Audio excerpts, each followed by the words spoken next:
I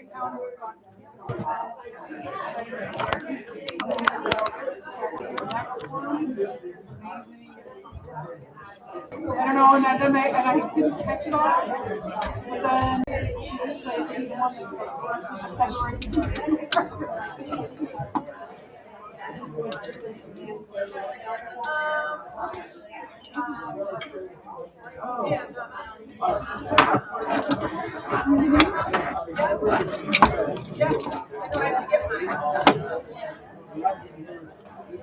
That's what we gotta work.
We can't go live.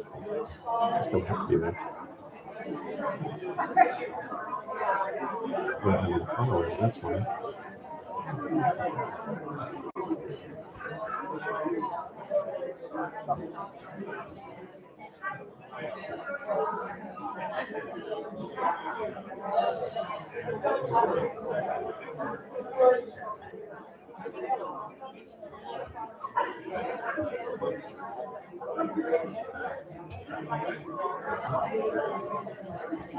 Yeah. Is there any way to look up who has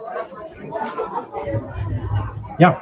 I have two sons here who have no idea where they're Do you know? Hutchins is one. They have 1, 2, and 3 kids. And the other one.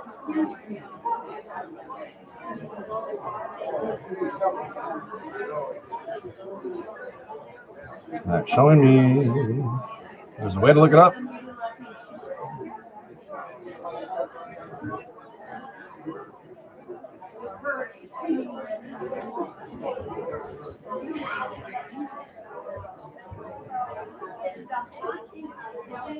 C123 for Hutchins. And then what was the other one, Schuler? E 13, 14, 15.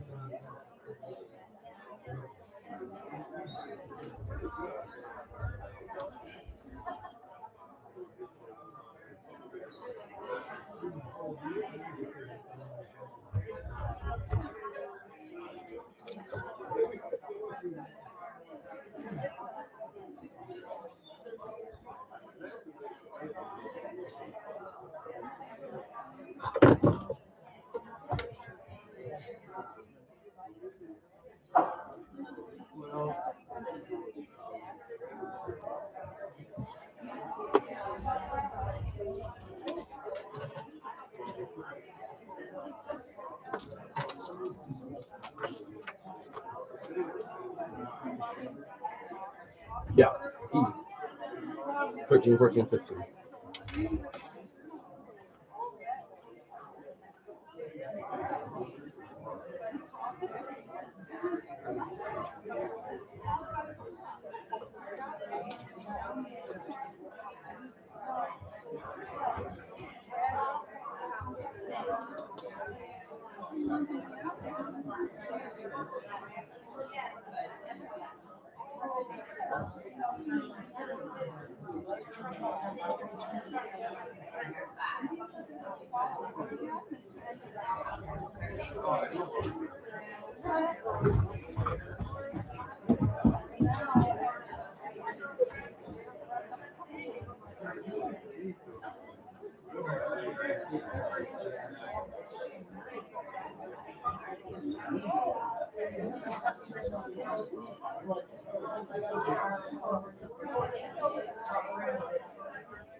Just wait here while Heather decides where she bought her tickets.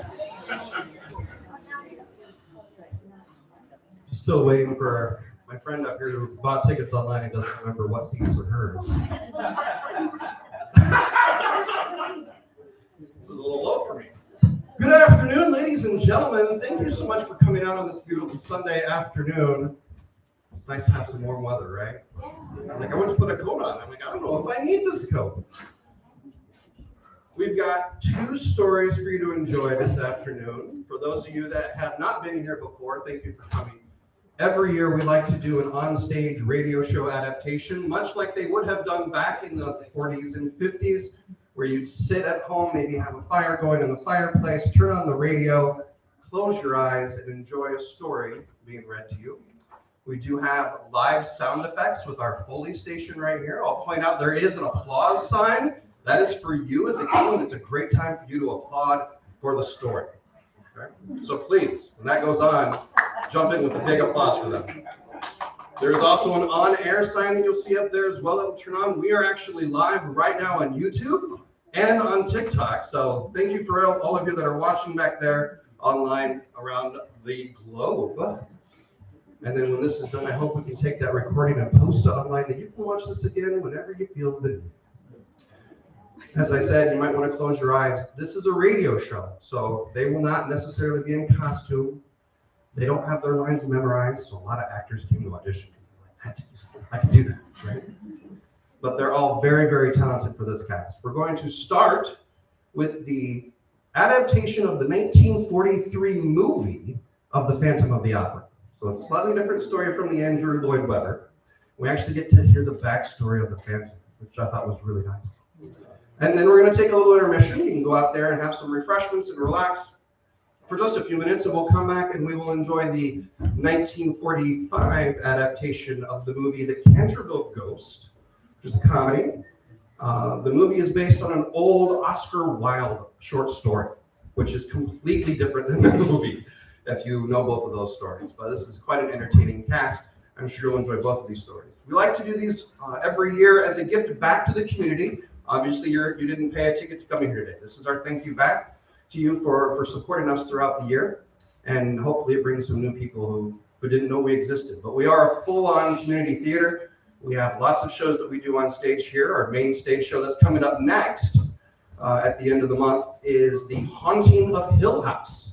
So I don't know if you caught a theme there, haunting and ghosts. So I picked radio shows that would connect us to our Haunting of Hill House show that's coming up soon. After that, this summer, we're going to do our big season finale closure of a musical called Rent. Some of you may have heard of that one. I don't know. And then we are still deciding our next shows for next season. So please come back for those. We also will do some smaller scale productions over in the area out there where you were walking and resting and call it our activities room. That's our second stage area. We have next weekend Almost Maine. It's our Valentine's series where it's a great date night experience. It's a romantic comedy, and you can even pay a little extra for special seating with extra accoutrement to enjoy. We also have coming up Doubt, a Parable in March over on that stage. And who knows what else happens on here from the main Fenton Village players. We also share this space with our KTK, that's Kids Theater Company. So it's a kids theater group from littles all the way up through high school. One of mine is in that troupe as well, and they have auditions coming soon. And I don't remember the name of the show. Who does? No? I can't think of the name of the show, but it's like a fairy tale. It's a fairy tale-esque kind of thing. Yeah, it'll be a great show. They always put on fantastic things. So, a couple of reminders: telephones, things that make noise, make sure they're silent and off. The only sounds we want to hear is from our Foley artist, correct? Because of the nature of the stories, I want to give you a warning. There will be some gunshot and machine gun sounds because the second story particularly takes place during World War II. So if that's something you want to be cautious of, please note that there will be some of that sound effects going on. Without further ado, I'm going to introduce you to our cast. They're going to come up and get us started. Thank you. My name is Kevin Evans. I'm the director. And let's enjoy some old-time radio.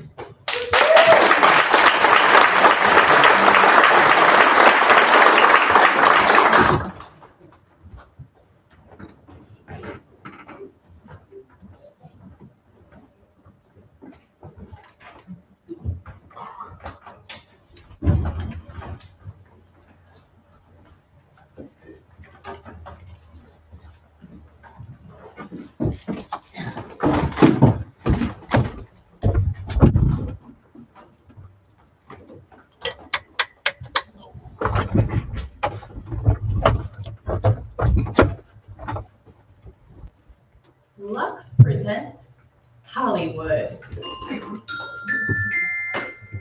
The WFVP Radio Theater brings you our performance of the 1943 Lux Radio Theater adaptation of The Phantom of the Opera.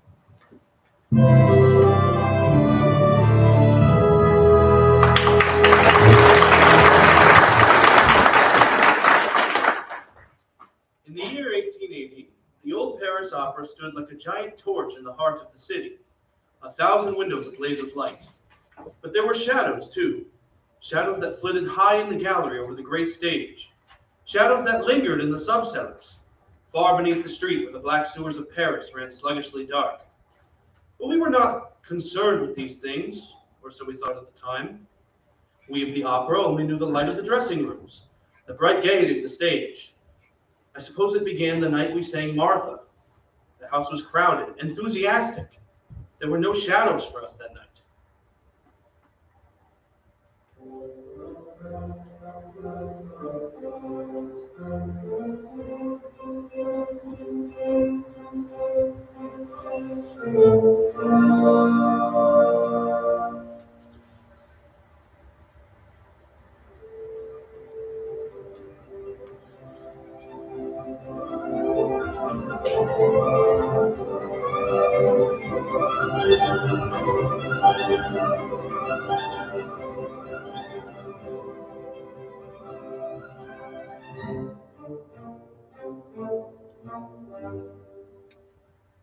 Search the world over, can you discover why does the Briton beat his foes by land and water?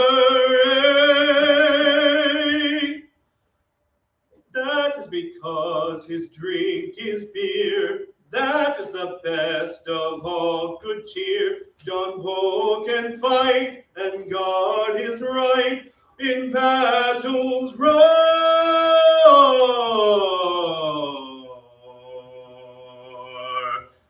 He's to the fore. Hurrah! I'll sing of the glorious malt, the best of drinks neath yon blue vault. Hurrah! Tra-la-la-la-la-la-la. Hurrah!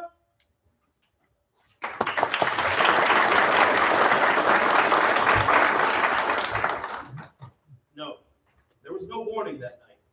No hint of the strange things that were about to happen. But I noticed at the finale that Christine was not on stage for the curtain call.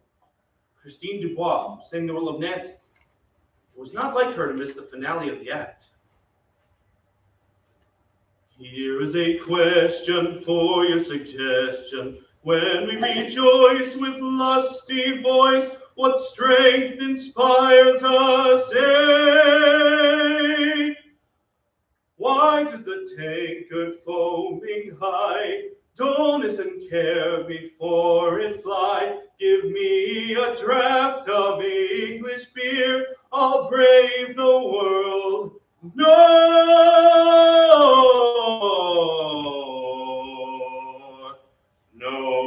ought to fear. Hurrah! I'll sing of the glorious malt, the best of drinks neath yon blue vault. Hurrah! Tra-la-la-la-la-la-la. Hurrah!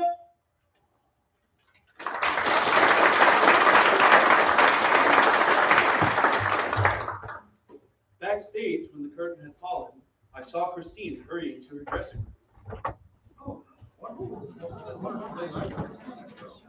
Christine! Christine, wait! Yes, what is it? What happened to you? You weren't on stage. Why, You weren't ill, were you? Oh, no. You're all right. You're sure? Of course, Angel. Do I look all right? Ah, you look lovely. What happened? Well, I had a visitor. Somebody wanted to see me. Oh? Mademoiselle Dubois? Oh, good evening, Maestro.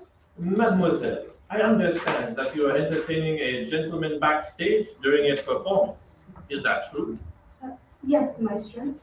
You are not the greatest soprano in the world, mademoiselle. Not yet. So you will please not take liberties? See me later in my office. Yes, Maestro.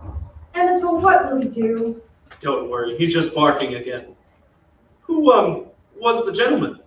Well, he's an old friend of mine. But not so very old. No, he's Inspector Dolbert, the study tech. Inspector? You mean a policeman? Well, he's not an ordinary policeman. Oh, does he sing? No, he's a graduate of the military academy at Saint-Cyr. How much does this man mean to you? Well, I'm not sure. Christine, it's not like me to preach, but someday you'll have to choose between your career and what's called a normal life. You can't do justice to both. I think you'll find that music has its compensations. In other words, you don't think I ought to have supper tonight with Rosie? No. But with you, Anatole, that would be all right? Definitely. We'll see. There was another man that night who missed Christine's appearance during the finale. His name was Eric Claudin, a violinist. He was a strange man, this Claudin. Quiet, almost shy, but a brilliant musician.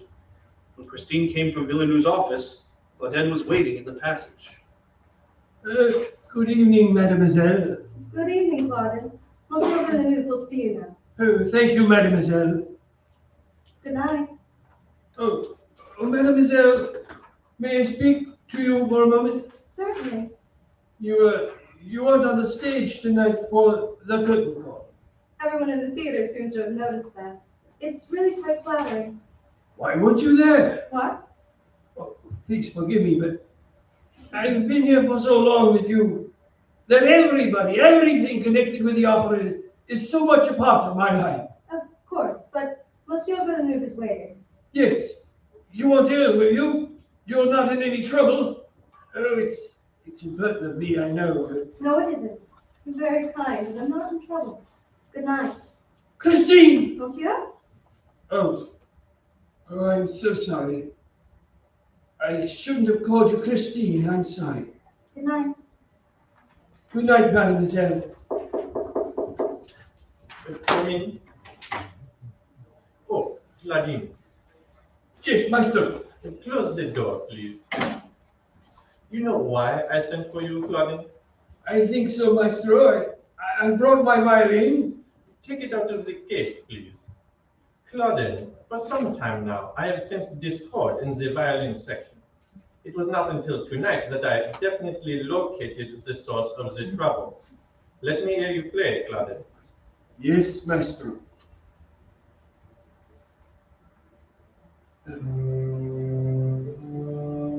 What shall I play? Anything you please. Yes, maestro.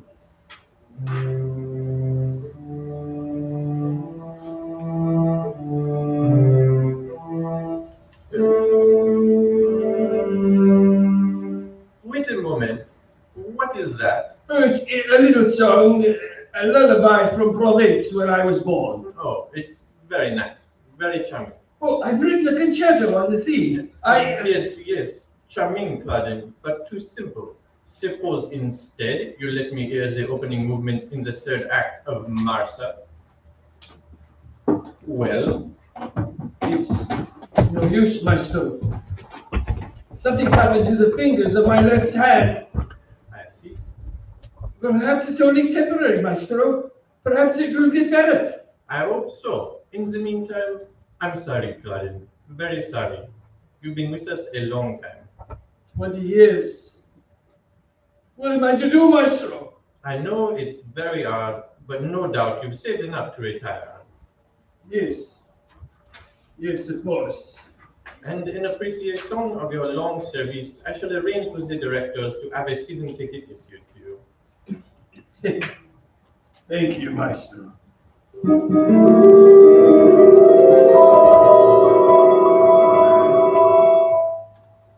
There are things I can tell you now, things I didn't learn until months, even years later. Claudin had no money put aside. He lived in a miserable garret in the Paris slums. He was cold in the winter and often hungry. The money he earned was used for just one purpose, to provide singing lessons for Christine Dubois. She knew nothing of his sacrifice for her. It was a secret known only to Claudin himself and Signor Ferretti, the singing master. My dear Claudin, if you don't mind me saying so, you're a fool. Signor Ferretti! For 3 years I've taught Christine Dubois, and you have paid. Why? How can a man of your age hope to interest a girl as young as... Signor, please. We agreed never to discuss my motives. Very well. So now you have been dismissed from the orchestra. You can no longer pay for her lessons. Is that it? Yes, Signor, but I hope that you could continue to instruct her. What? Well, just for a while. I have money soon. A concerto I've written. I've taken it to Monsieur Pleyel. It's going to be published. Yes, I know. Every violinist has written a concerto. Then you go on with the lesson, Signor. Oh, why should I? Why should I assume your burden? The girl means nothing to me. But her career means a great deal to me, Signor. More than anything else. I'm sorry for that. Really, sir, I will let her come a few times, and I will tell her she no longer needs me. But that isn't true. Perhaps not. Signor, if you just give me a little more You time. will have time, Claudin, when you have money. Come back when Monsieur Player has brought your concerto.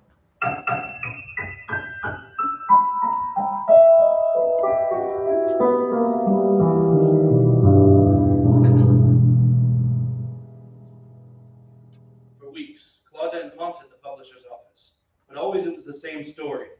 Monsieur Pleyel was too busy to see him. One evening, just at dusk, Claudin forced his way past the manager, up the stairs, into Pleyel's study. Who is that? Monsieur Pleyel, What are you doing here? I've been waiting to see you since this morning. Didn't they tell you I was busy? Georgette, more acid, please. Is this the bottle? The blue one, dear. Pour it in the tray and be careful, dear. Monsieur Claire? This should be the best etching I have ever made, Georgette. Monsieur! Will you please be careful? Those strays contain etching acid. Would you like to burn the skin from your hands? Oh, I'm sorry, monsieur. But my script, I must find out about my concerto. Georgette, would you mind giving this fellow his manuscript? You'll find it on the table anywhere. What is your name? Claudine, is it Claudine? Claudine? I don't see it. No. It wouldn't be there. It's a large manuscript in the portfolio. Well, I'm sorry, but I don't know where it is. Oh, but it must be here. Well, if it is, it'll turn up. You might call again in a few days. Oh, but you don't understand. Mademoiselle, it's the only copy I have. It represents 2 years' work. You heard what the lady said. Get out. But which brought it to this office? It must be here. It must be found. Did we ask you to bring your manuscript to us, Claudine?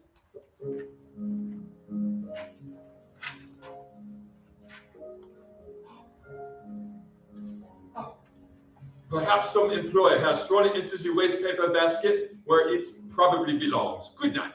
Listen. The piano. That's my music. Someone's playing my music.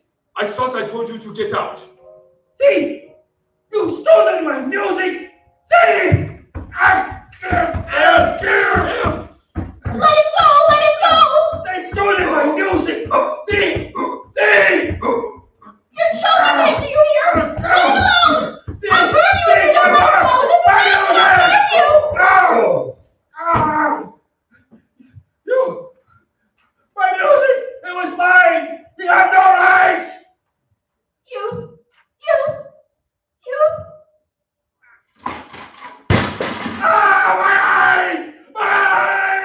My eyes!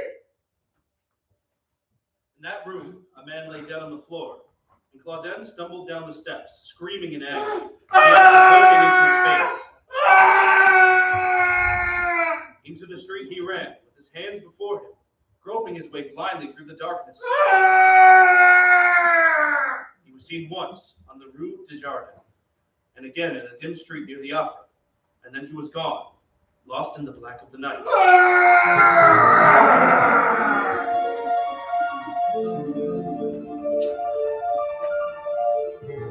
There was a search, of course. He was never found. It was not a thing that was close to any one of us. It was something you read about in the newspaper, shudder over for a moment, and then try to forget.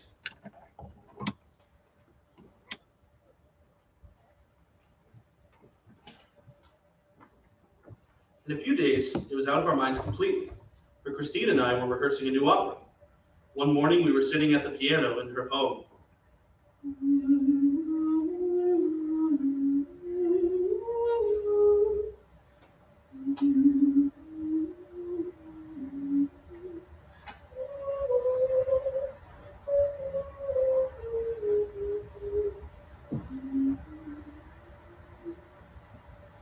That's very nice. What is it, Christine? It's a lullaby of Provence. Provence. I was born there, you know. I've known it for years, ever since I can remember. Sing it for me.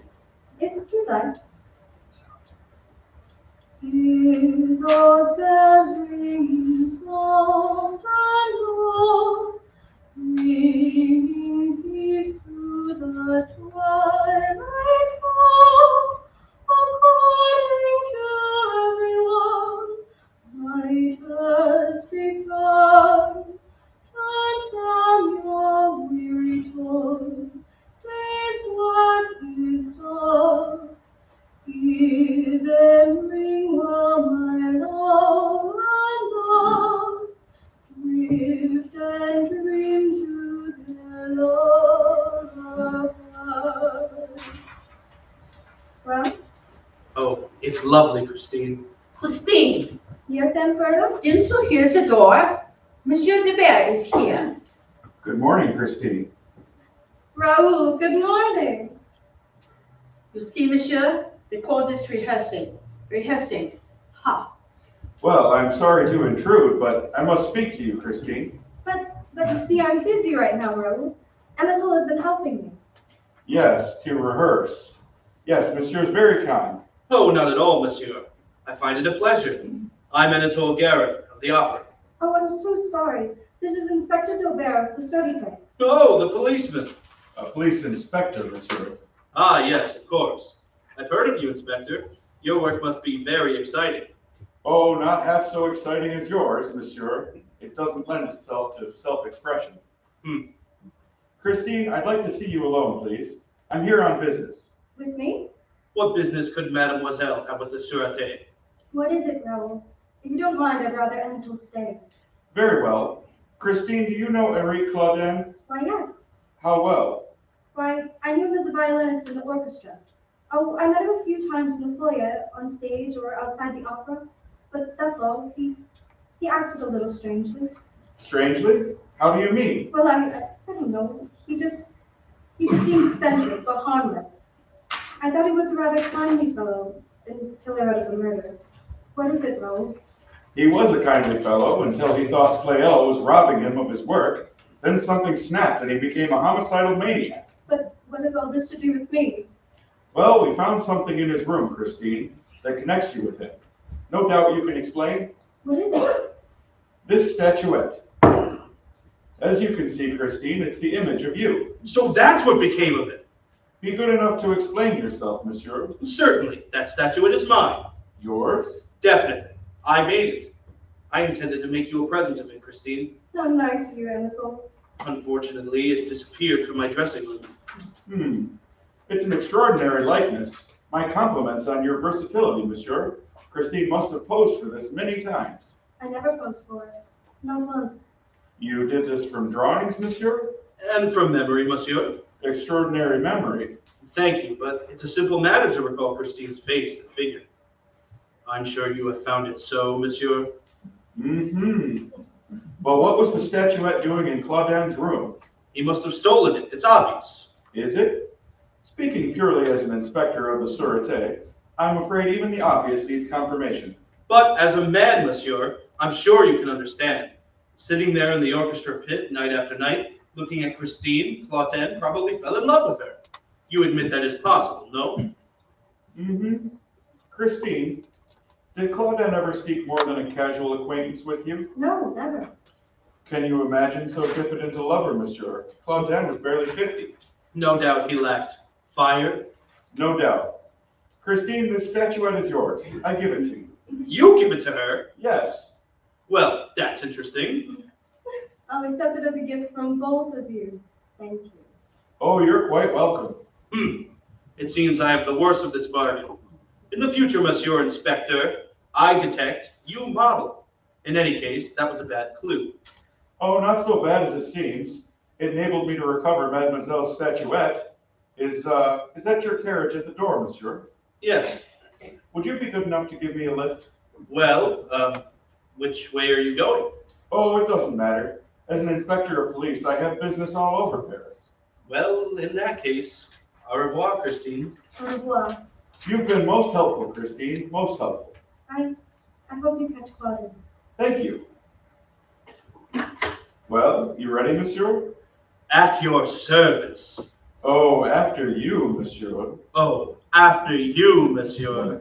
Thank you, monsieur.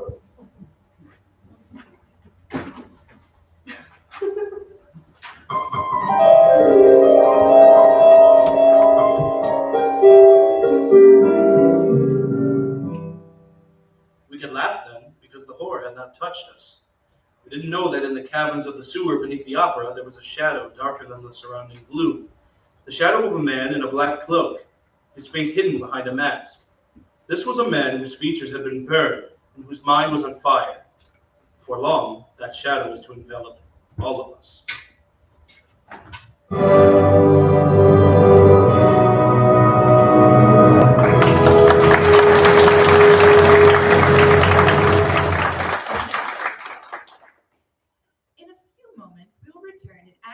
Of the Phantom of the Opera.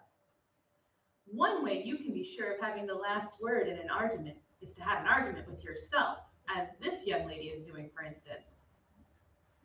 I don't see anything the matter with my skin, really. Doesn't look as nice as it used to. It does so. It's just that the light over this mirror is so bright. Well, doesn't Johnny Brooks always tell me I have a complexion like a million? Hasn't said so for a good long time. Well, he's been away at Camp Smarty, that's why. He's due for a furlough almost any time now. Maybe you better start doing something about your skin. How about some real beauty care instead of that dib-dab lick and promise kind of treatment you've been giving it lately? Maybe I better. Yes, I will. I'll try those beauty facials Screen Stars use. Active lather facials with Lux toilet soap every single day. If it works for the Screen Stars, it ought to work for me too. Well, she'll find it does work. This gentle complexion care used by 9 out of 10 Hollywood stars.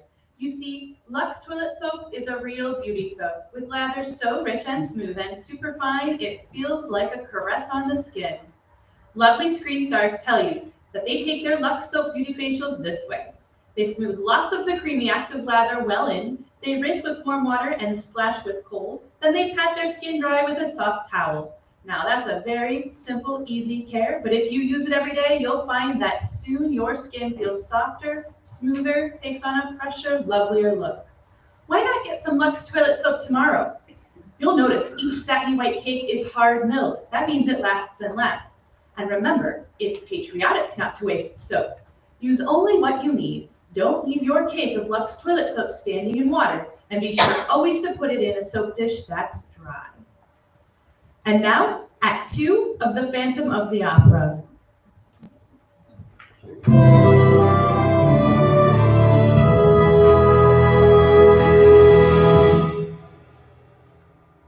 There was a master key at the opera house, and the night we were to sing Amore di Gilloir, the key disappeared. Other things had been stolen, costumes, masks, but now the shadow had entrance to 2,500 doors. He could roam at will from the subcellars to the very top of the auditorium, where the great chandelier swung over the audience. There were some who swore they had seen this shadow flung on the walls of the dim corridors, or crouching like a griffin on the high balconies of the street. And there were some who swore that they had heard mutterings in the deep cellars, where the sewers ran black. And so tonight, it is more glory, with Anatole Garon and the soprano, Bian Caroli. Bian Caroli sings tonight, not Christine Dubois. Well, we shall see. We shall see.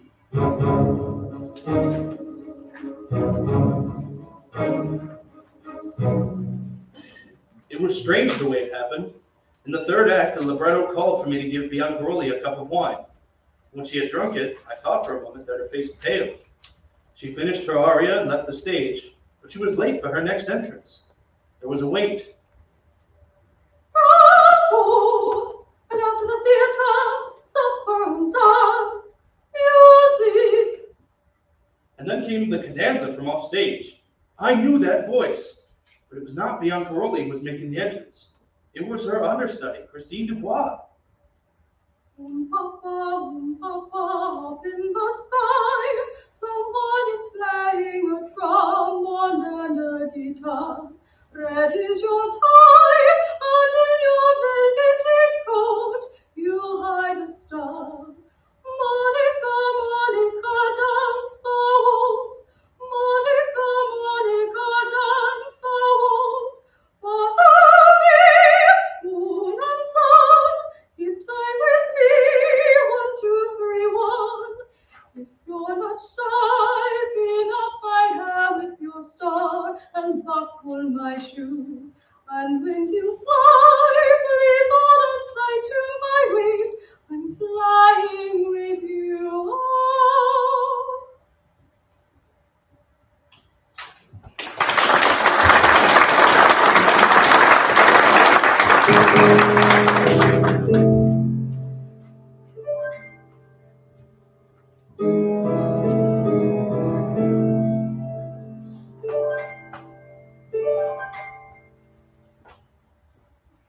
I tell you, I was drugged. I was perfectly well during the second act. You saw me, maestro. Madame Biancaroli, we realize that If you realize I was drugged, then tell that police inspector there to arrest the man who did it. We all know who it was. Anatole Garon. I know nothing of the sort, madame. I am a police officer, not a psychic. It is my duty to collect evidence without prejudice. Haven't you evidence enough? Everyone knows that. Madame, will you be seated, please? Monsieur Guéron, is it true that you had the opportunity during tonight's performance to place the drug in Madame Biancaroli's glass? Certainly, Monsieur Inspector. We all did. It becomes then a question of motive. The motive is very simple. Garon wanted to get me out of the way to make room for that little... Are you referring to Christine Dubois? I am. You heard, Monsieur Guéron. Oh, yes. Madame is in good voice and most explicit. Have you anything to say, monsieur? I deny Madame's accusation. Do you deny, monsieur, that you had any motive in drugging Madame? I deny that I drugged her. Monsieur Inspector, I do not understand your reluctance to make an arrest. You are not an examining magistrate. Can you substantiate your charge that Anatole Guéron had motive in drugging you, and that the motive was Christine Dubois? Why, anybody with half an eye would be able to tell you. Hearsay is not evidence, madame. Then I go over your head. I have influence at the Sûreté. I was drugged tonight to the point of death, and I insist upon the arrest of the criminal and his accomplice. And if you don't... One moment, madame, please. You heard Guéron denies that he drugged you, and as the inspector says, there is no evidence to warrant an arrest. If you insist upon it and fail to gain a conviction, you'll find yourself in a very difficult predicament. Yes, quite right. And no matter what the outcome, don't forget that your career is bound to the Paris Opera. Whatever scandal injures us, or any member of the company will injure you as well. Are you suggesting that I forget the whole affair? Yes, for your own sake, as well as ours. Very well. That is, under certain conditions. I want a new understudy. Christine Dubois goes back to the chorus and stays for the 2 years my contract has to run. No, I won't permit it. If any such arrangement is made, I'll... My dear Anatole, I have not finished. I go a step farther. I suggest that we all forget that anything happened afterwards. For once, madame, I don't understand you. Oh, but it's so simple. Nothing happened tonight. I was not drugged, and Christine Dubois did not sing. What? Madame, there are always critics in the house. You will send word to the papers that no mention of her is to be made. You'll do nothing of the sort. It's ridiculous. Besides, what about the public? Shall we send word to the public to forget that Mademoiselle Dubois was a sensation? If you are willing to ruin the opera for the sake of Christine Dubois, that is your affair. But you either do as I say, or I will charge you, both of you, with trying to murder me. Do you understand that? Murder.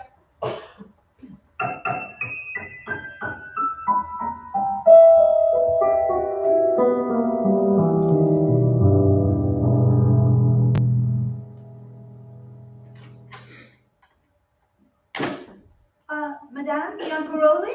Good evening, Maria. Oh, Madame, you were magnificent tonight. Oh, my dress, please. You really thought so, Maria? Oh, yes, Madame. The best I've ever heard you. Especially the part with Garon. The cadenza from off stage. It was so... Oh, you liked that, did you? Why, yes, Madame. It was... Yes. Yes, I was very good tonight. My dressing gown, Maria? Yes, Madame. Ah! Maria! Madame! Madame! What's the matter with you? A man, Madame, outside the window, on the balcony. Oh, don't be a fool. Out with a man. Madame!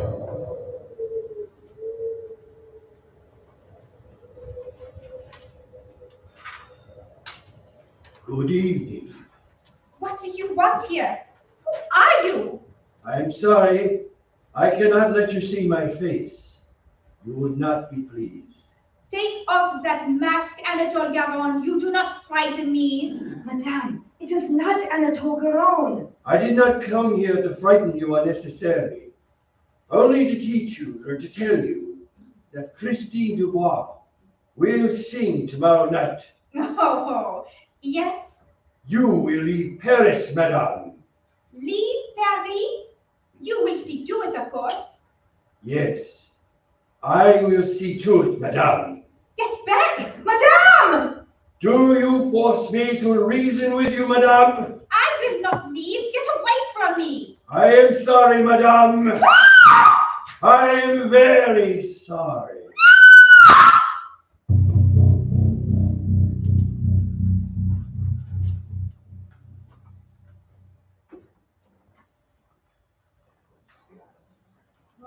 Anatole! What is it? Madame Biancaroli and her maid, they've been murdered. The opera was closed for almost a week. And then from somewhere within the darkened building, a note was written to the directors. Gentlemen, the opera must open very soon. Christine Dubois will replace Biancaroli, who chose to ignore my advice.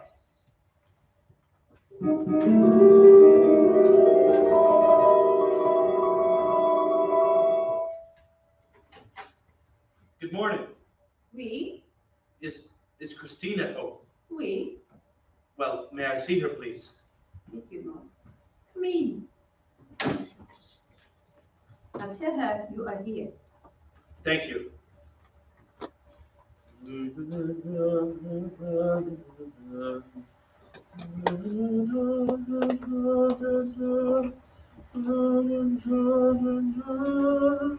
Beautiful, monsieur, beautiful. Thank you. Oh, I didn't see you, Inspector. Good morning. How's the opera business, monsieur? Well, very poor at the moment. How's the inspecting? Very good. Splendid. Glad to hear it. Thank you. Not at all. Good morning. Oh, good morning. Christine. And Bretta told me you were waiting together. Did you amuse each other? Good. Christine, I wonder if I might. You? Sorry, monsieur. After you, monsieur. After you. Thank you. What Christine, I was going you to and say I. was, One at a time, please. Emtel? They're going to open the opera, Christine. You and I are going to sing together. you are wrong, monsieur. I'm sorry, Christine. They are going to reopen the opera, but without you. Circumstances connected with the murder of Biancaroli demand that someone else sing the leading role in your place. Really? You might be interested to know, Monsieur Joubert, that circumstances connected with the murder of Biancaroli demand that Christine does sing. Well, the police have changed that plan somewhat. We're going to draw the murderer out into the open by defying his warning. My men will be posted at every entrance and exit. And probably miss him. Ha, ha, ha, monsieur. I am aware that your profession requires a certain self-assurance, but aren't you going too far? Not at all. I happen to have a plan of my own for trapping the murderer. So you've turned detective, monsieur? I have. Oh, very well, if it amuses you. I might add that my plan is strictly confidential. All I can tell you is that Lorenzi is going to sing the role, and I am not in the least bit interested in your plan. May I have a word with you alone, Christine? Yes, that's what I came for. May I speak to you alone, Christine? But I'm going out. My carriage is just outside. Well, I'm not going right now. I mean, I'm going later. I'll wait. Yes. Yes, we'll both wait. We were certain now that the murderer was Eric Claudin.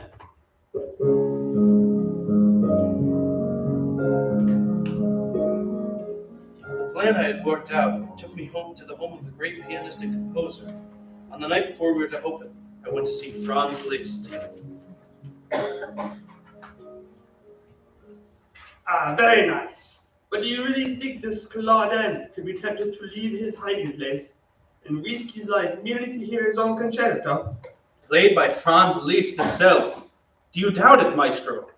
Now, my plan is for you to play the concerto between the second and third acts. And then when he... Well, so many crimes have been committed in the name of music. It seems only fair to use it to avert one now. I am at your service, monsieur. Oh, thank you, maestro. Most exciting, this detective work. Most exciting. Well, it's more than exciting to me. I have the honor of being suspected of the crime.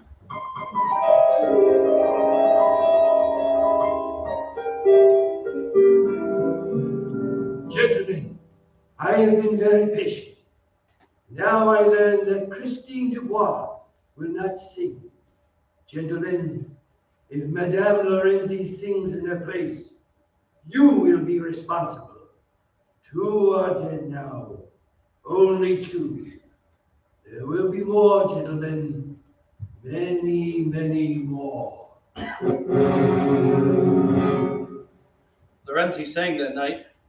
The 2 acts we waited and nothing happened. An old worker at the opera house thought he saw a figure on the catwalk leading to the dome of the theater. It was the old man's duty to light the monster chandelier, a great heavy thing of glass and bronze held in place by chains. When the police searched the catwalk high over the audience, there was no one there. We began to feel secure. Christine had come to the theater, but she was safe in her dressing room. When I entered from the wings at the finale of the 2nd act, I was thinking only of the opera.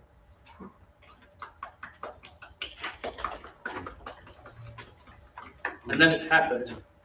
I saw the great chandelier begin to sway high above. It swung to and fro like a giant pendulum. Others had seen it too. A woman in the audience screamed. Oh, what the heck? There was no time to get out of the way. The audience below was frozen, staring up at the monster of glass and bronze. And then it came hurtling down through space. Oh! Yeah, doctors! Doctors! Get everywhere, doctor! Get fast and Watch every entrance. Let no one in or out except doctors and the injured. Christine? Christine! Where are you? She's in her dressing room. No, she's not in her dressing room. I've been there. I saw her, monsieur. She went down the steps. You saw Christine Dubois. Yes, monsieur. Yes. She was going down the steps, beneath the storeroom. I called her, but she did not answer. Which way are the steps? Over there, monsieur. And there was a man with her. A man in a cloak with a mask covering his face. It's Claudine. She's with Claudine. Christine! Where are you?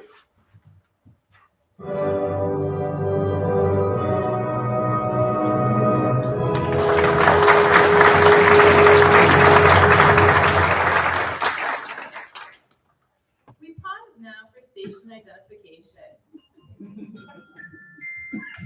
This is the WFVP Radio Theater. After a brief intermission, Act 3 of The Phantom of the Opera. And now, our Hollywood reporter, Libby Collins, with a fashion tip. Why, Ms. Kennedy, I thought our listeners would be interested in a little example of resourcefulness on the part of one of our famous stars. Screen stars must look chic and glamorous always, you know, but they're subject to the same wartime limitations as the rest of us. Take hairpins, for instance. Why, Libby, even a mere man has heard that hairpins are almost as scarce as nylon. Alas, that is true, Miss Kennedy, but Ida Lupino found some wooden ones that were lacquered in bright colors. Much too pretty to cover up, Ida thought. So she parted her hair in back, pulled it up to the top of her head, and on each side of the part set a row of colored pins to make a crisscross pattern. Looks cute as can be, too. That sounds like Ida, Libby. She's as smart and bright as Quicksilver.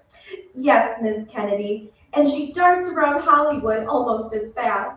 She has to. What with her studio work and the hours of war work she puts in, not much time for beauty care either.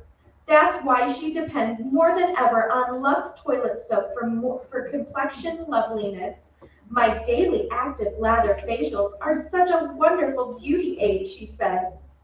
Busy women everywhere find that's true, Libby. Those Lux Soap beauty facials take just a few minutes a day, yet the creamy lather gives skin gentle, thorough care. It must have to be soft and lovely. Yes, a few minutes every day to smooth the rich lather in, and you can just feel your skin taking on new freshness and beauty. No wonder Lux Toilet Soap is the beauty soap of the stars. Reason enough why every woman owes it to herself to try it. Lux Toilet Soap is as fine a soap as money can buy. It's hard milled. That means it lasts and lasts. Each cake is satin smooth and fine. And if your dealer is temporarily out of stock due to wartime conditions, please be patient. He'll have more very shortly. Remember, Lux Toilet Soap is worth waiting for. Start your Hollywood beauty care soon. Now, here's Act 3 of The Phantom of the Opera.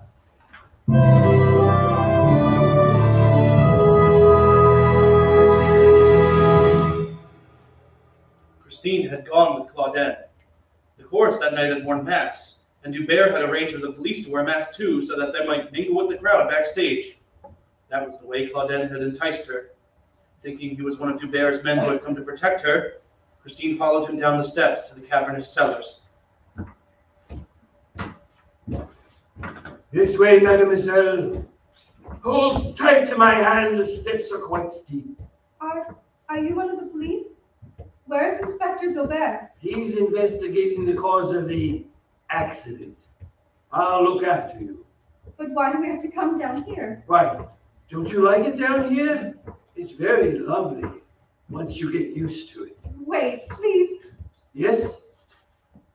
Let me see your face. Take off your mask. Oh, no, my dear. I must never do that. Never. You're not one of the police. Don't be frightened. I watch over you. I've always watched over you, Christine. No, you must not do that. You stay here with me, child. No. Won't you? No. It's been so lonely without you. But you've come to me at last, haven't you? No. Sing to me and I'll play. No. We'll be together forever. No. It's beautiful down here. No. Beautiful. Come now, I'll show you. Come with me.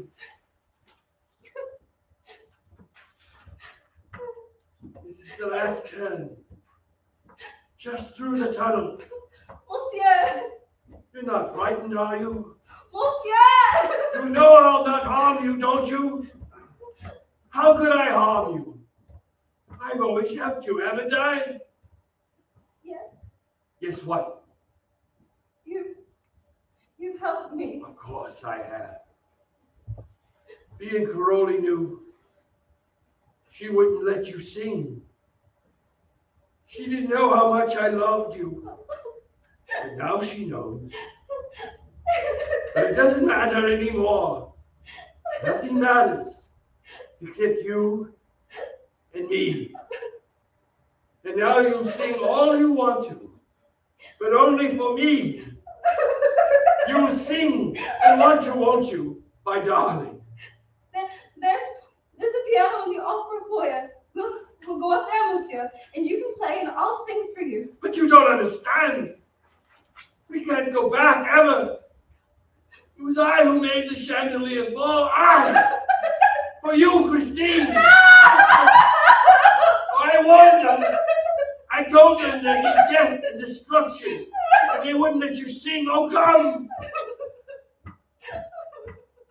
Come, my child. It isn't far now. Look there, look! Didn't I tell you? It was beautiful here. You didn't know we had a lake all to ourselves. Look at your lake, Christine. You love it. You love it when you get used to the dark. It's friendly and peaceful. Brings rest and relief from pain. It's right out of the opera house. And the music comes down and the darkness distills it, cleanses it of the suffering that made it. Then it's all beauty and life. Here, it's like a resurrection. I came here when my face was on fire. I found calmness in that dark water and comfort in the blackness over it. And then I heard you sing. I thought I died. And then you'd come to me. And then the others sang and destroyed my heaven. So I destroyed them. You heard me from here? Oh, yes. This is my private auditorium. Strange air currents circle these passages. They catch the music as it flutters down like a living bird in a net. You can hear the opera almost as well as from the highest balcony I heard it. Yes, just as I heard it when I first came to Paris.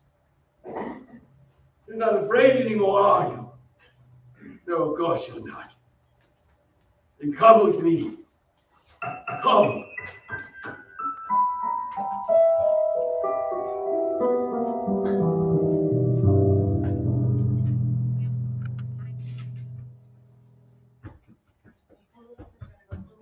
Christine? Christine, where are you? Gerard, bring a lantern here. Yes, Monsieur Inspector. Here, Monsieur. Christine! Come, take these 4 men and search the passage to the left. Be careful now. Do you have another lantern, Inspector? This is the only one left. You'd better stay with me. We seem to have come to the end of the passage. No, we haven't. Isn't that an opening in the wall there to our left?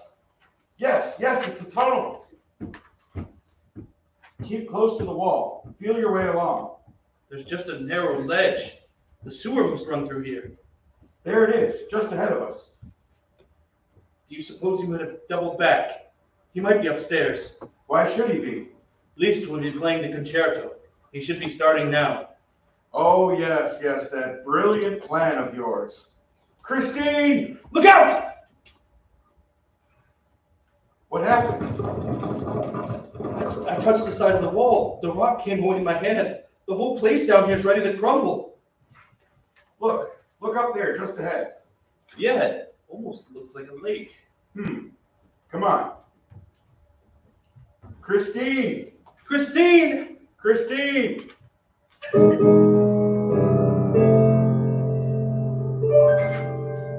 See, my child, this is my home. Furniture from the storeroom, even a piano. Do you like it, my dear? Monsieur, please. Come, give me your cake, my child, and then I'll show you where you'll sleep.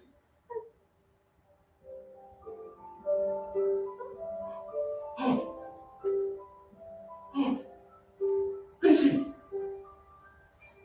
Do you hear? It's my concerto. They're playing my concerto on the stage of the opera. My concerto. I play it too. Listen, child. It's for you. Yes, for you. Do you like it, my child? I wrote it only for you. Who are you? Oh, everything I've done has been for you. You understand that, don't you? Who are you? Take off your mask. No, child, no. Listen to that music. Listen. Take off that mask or I'll take it off for you.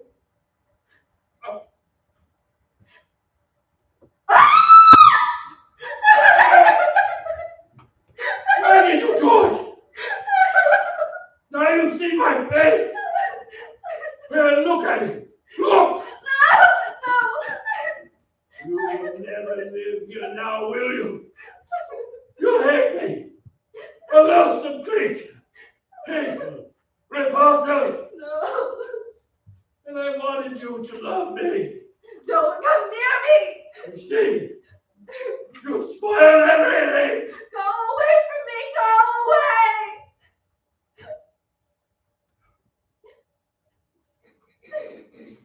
Christine!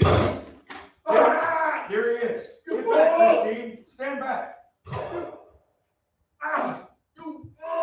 You cannot kill me. Nothing can kill me. Anatole, the walls, they're crumbling. They're gonna fall. Come over here, quick! Look out. Get out in the passage. Out of the archway in the passage.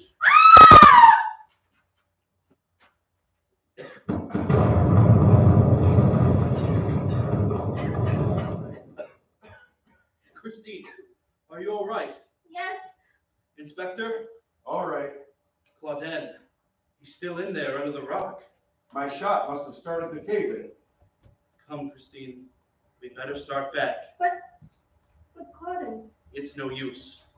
It would take days to get him out. He's dead, Christine. It's so strange. He said he wrote the concerto for me. A song I've known since I was a child. Who is he? He came from your district and province. Everybody there must have known that old folk song.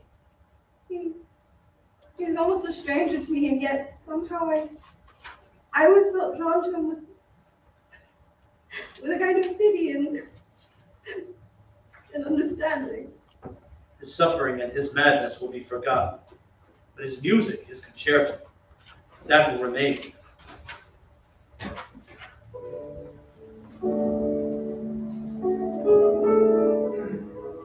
Christine went on to a great career and great fame.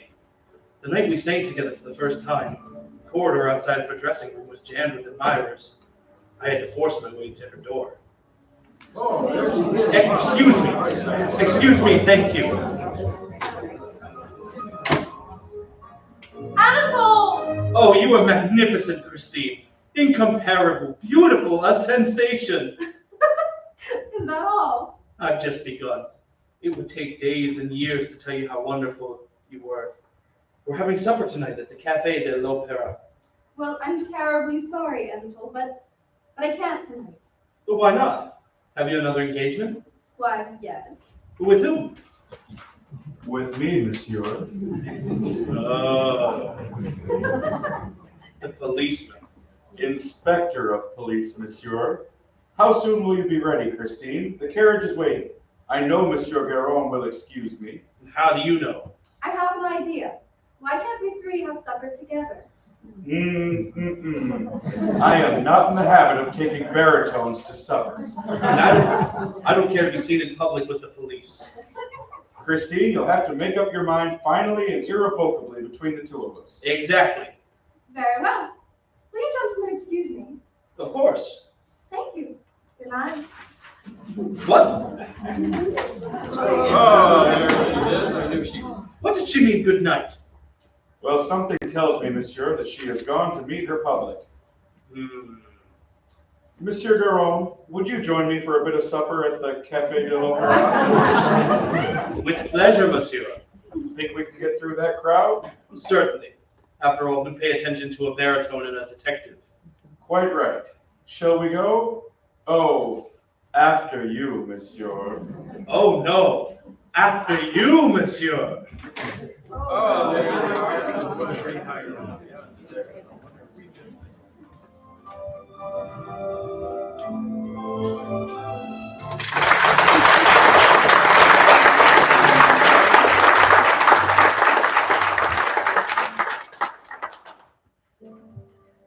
This concludes the WFVP radio show production of the 1943 Lux Radio Theater adaptation of The Phantom of the Opera. Today's production featured the voices of Matthew Muller as Anatole Garon,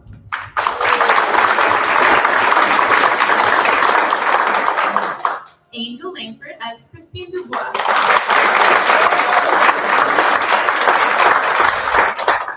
Don Stork as Inspector Raoul Gobert,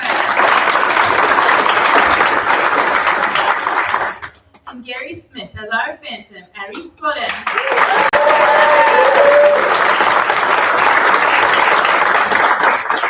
Additional voices provided by Cody Harris, Cal Benito, Katie Langell,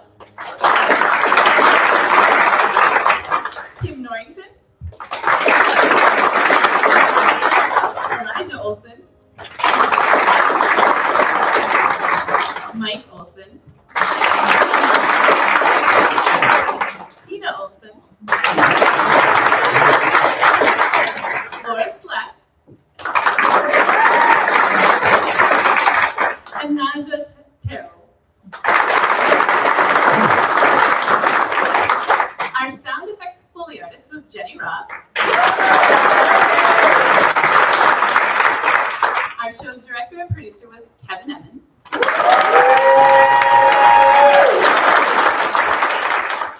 I'm Catherine Carswell, your announcer.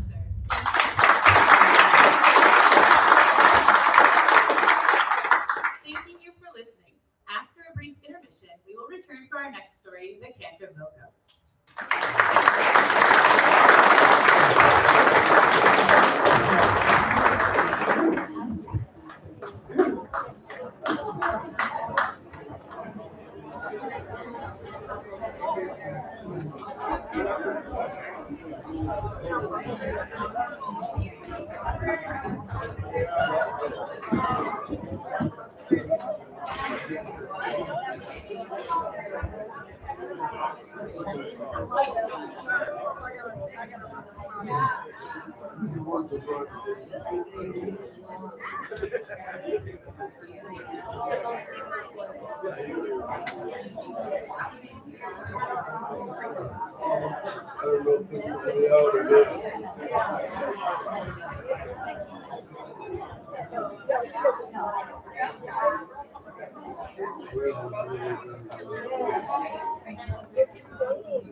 About the opera. I'm enjoying the opera.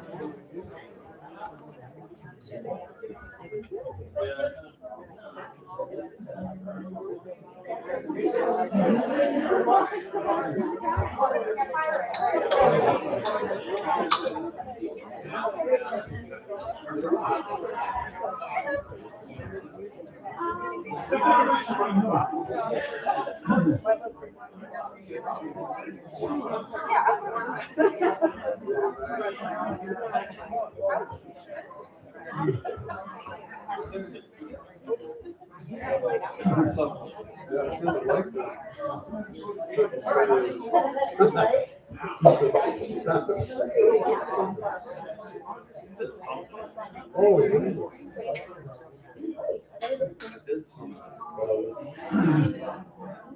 What you do?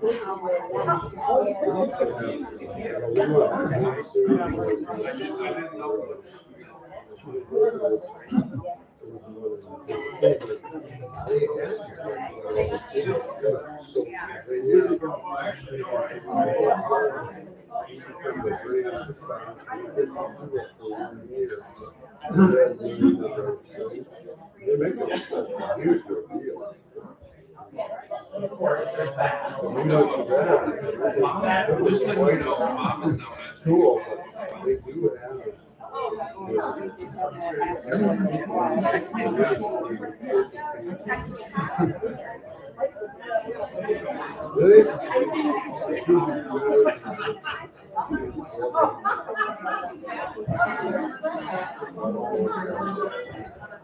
That's when you. Well, I think so. It was loud. That's when you call.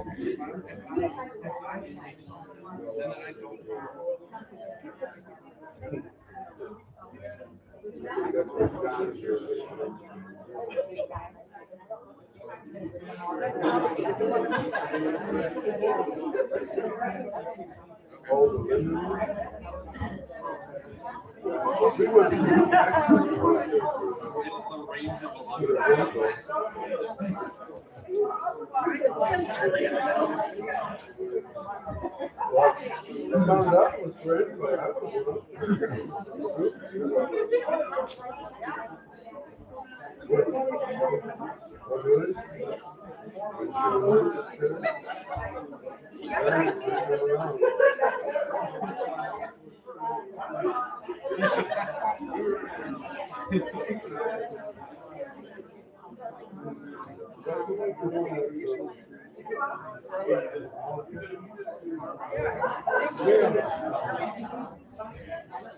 You could call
No, I know. There's a missed opportunity.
And I looked at they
Lux presents Hollywood. Today, the WFVP Radio Theater has the pleasure of performing the 1945 Lux Radio Theater production of Edwin Bloom's adaptation of Oscar Wilde's classic tale, The Canterville Ghost.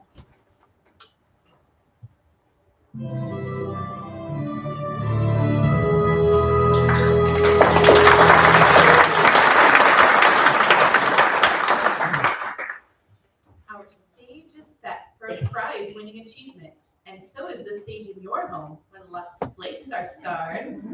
Many domestic producers have discovered that casting Lux Flakes in a leading role is good business at the household box office. Our footlights shine bright now as the curtain rises on The Canterville Ghost.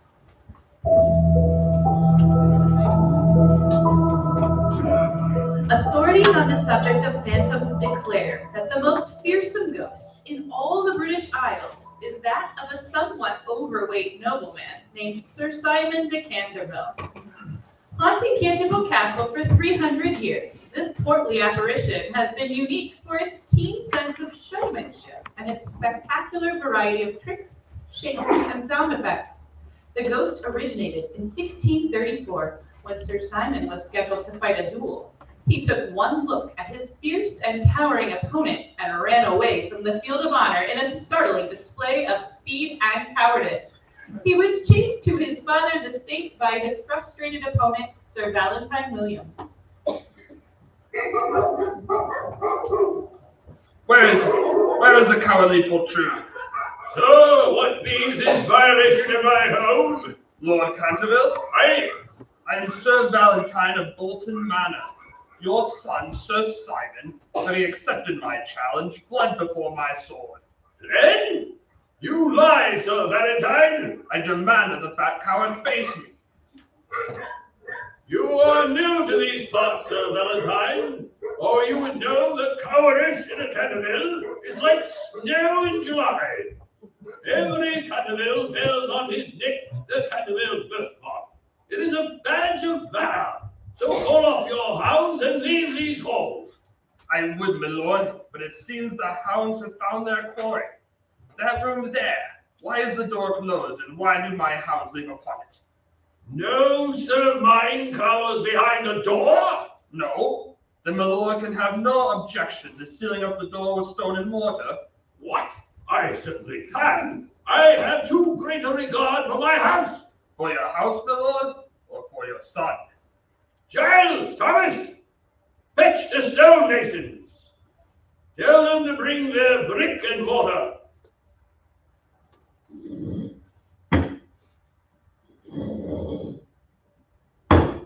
One more stone, Sir Valentine, and the room is sealed. Are you satisfied? Aye. And you still think my son is in that room? If he is a coward, Why has he not closed? He is a coward. Father. He finds his tongue at last. I heard nothing. Mason, stop. I heard nothing. Continue, Masons.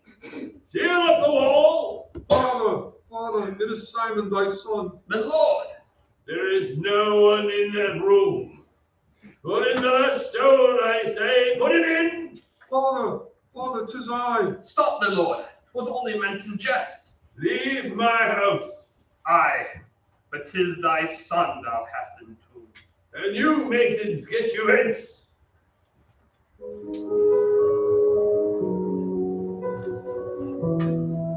Simon de Canterville, full well I know it is thou behind this masonry, but because thou hast dishonored thy proud blood, that room shall be thy tomb.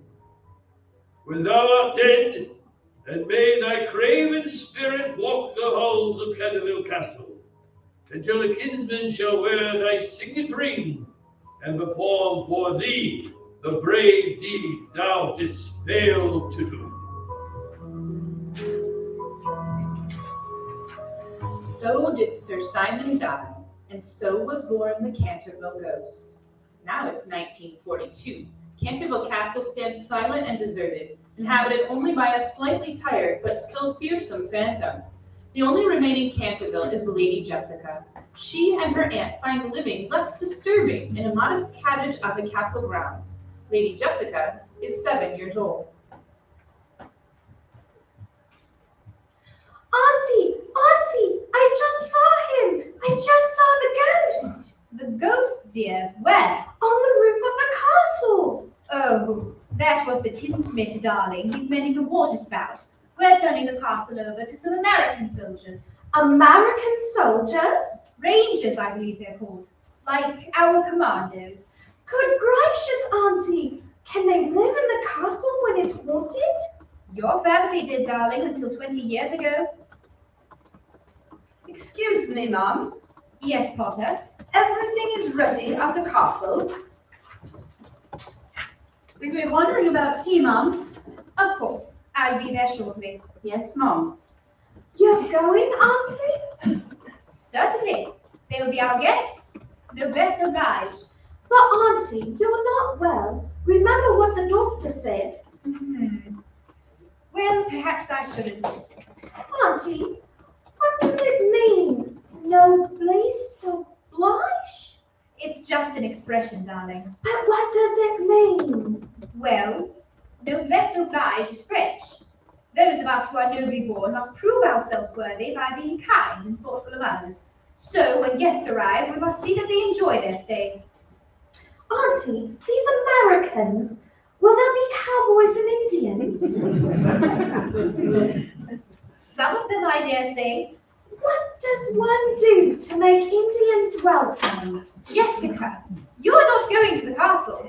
Well, someone should greet our soldiers. But aren't you afraid of the ghost? Oh, yes, Auntie. And you still want to go? I really should. It's my castle, and noblesse oblige. It starts when you're born, doesn't it? Run along then, darling. The Americans should be there now. Thank you, Auntie. And don't worry, the ghost almost never comes out in the daytime. Here we go, guys. Excuse me, gentlemen. Lady Jessica has just arrived, and she would like to say good evening to you soldiers. Well, tell her it would be honored. What do you say to it, Jane? What's the lady? Do we have to kiss her hand? Watch it. Lady Jessica de Canterville. Good evening, gentlemen. Holy smokes, it's a midget. No, it's a left kind. How do you do? I want you all to know that I'm glad you're here. And I do so hope you'll enjoy your stay in my castle. May I say on behalf of my fellow Americans that we're grateful for your hospitality. Yeah, likewise. Thank you, gentlemen. Yeah, you'll have to excuse the fellows, I hope. We thought Lady Jessica was, You see, I thought that a girl had to be married before she was a lady. Oh dear, no. A lady is a lady when she behaves like one, my auntie says. Which one of you are Indians? Oh, that tall fella, Trigger, he's an Indian. Oh, to what tribe do you belong? He's a Hoboken Indian.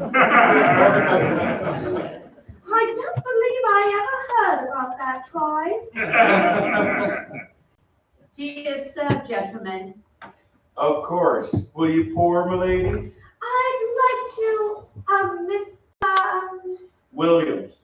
Coffee Williams. I shall be happy to, Private Williams. This way, gents.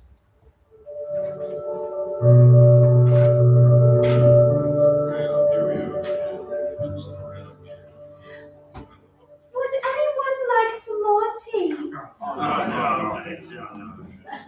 All right, who did that? Come on, who did it? Who did what, Sergeant? Who made that spot of the road? Who spilled the tea? Speak up. Oh, that's not tea, sir. It ain't? No, sir. It's blood. The blood of Lady Barbara Lovish. She stabbed herself in the throat when she saw him. Him? Who's him? Sir Simon, our ghost. You're a ghost, did you say? Yes, he's quite the most famous ghost in England, and he lives here in our castle. Now wait a minute. Well, if you don't want me to tell you about it. Oh, but we do. We do. Now give the lady a chance, fellas. If she says her castle is haunted, then who are we to quibble? It may sound irregular to you, but I've seen the ghost myself. No fooling. And that's the door to his bedchamber, behind the tapestry, isn't it, Mrs. Potter? Aye, it was walled up in there centuries ago. Holy catfish. Why, that's awful. Yes, every now and then on a stroke of 12, his spirit walks the halls. Seeking our kinsman with the dark mark of the Cantervilles. Gentlemen, beware. I shouldn't tell you this before bedtime, but the Dowager Duchess of Stepfield was found one night on the balcony, stark, staring, mad, gibbering like an idiot. You don't say. That's awful. The Lady Margaret Felton, she drowned herself in the fish pond because, do you know why? No. Because there he was again, with long green fingers twitching with palsy and his eyes burning like coal, the bloodsucker of Melksy Moor. Bloodsucker? Didn't I tell you, fellas? Who are we to quibble? Happy Williams, I know right well you've been laughing at me. No, my lady, no. But just wait till midnight.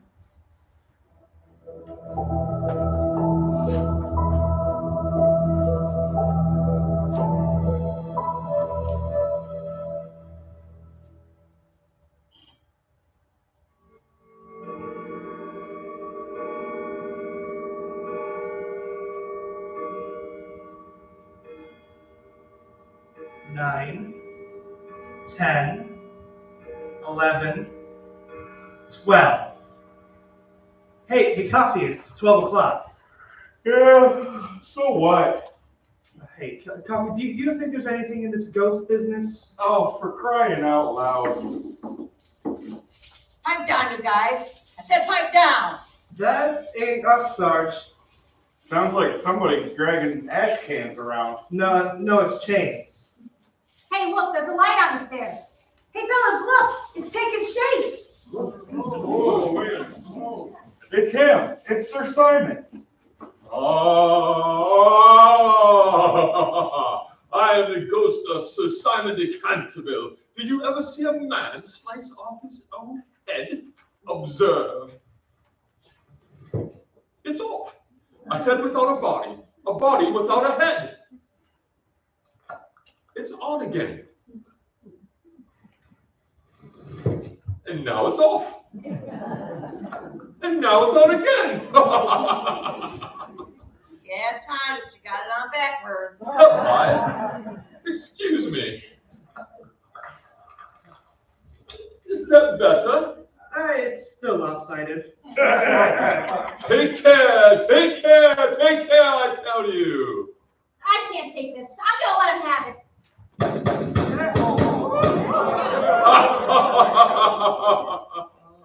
Hey, the bullets are going right through him. So what? They scared him off, didn't they?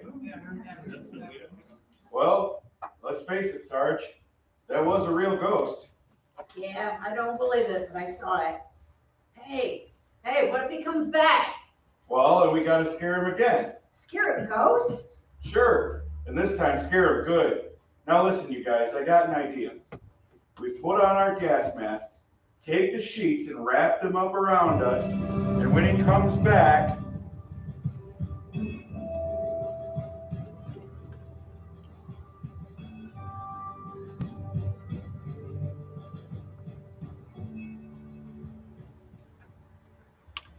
Company, attention. Good morning, men. Good morning, sir. Well, from now on, we are officially attached to the British Commandos. We're going to celebrate with a 10-hour hike. Now, what's the matter with the men, sergeants? I'm afraid they didn't sleep so good last night, sir. Well, why not? Well, maybe it was, well, you know how it is. A strange place. Oh, Jordan, is that what got you up? A strange place? Oh, no, sir. What kept me up was seeing the ghost. Wasn't it, Edwards? Oh, yes, sir. That's right. You saw a ghost. Oh, you should have seen him, sir. He cut off his own head. We shot at him, then we put on sheets and gas masks, and we scared him away for good. I hope. All right. Sergeant, what really kept him up last night? Well? It was the ghost, sir. A ghost. Form the platoon. I guarantee the men will sleep tonight. Yes, sir. Fall in. Williams, where do you get the limp?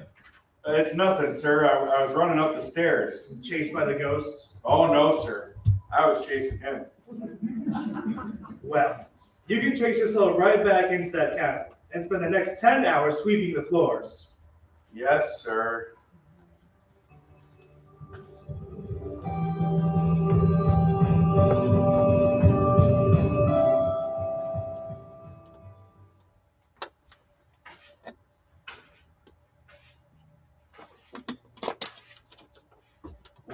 Well.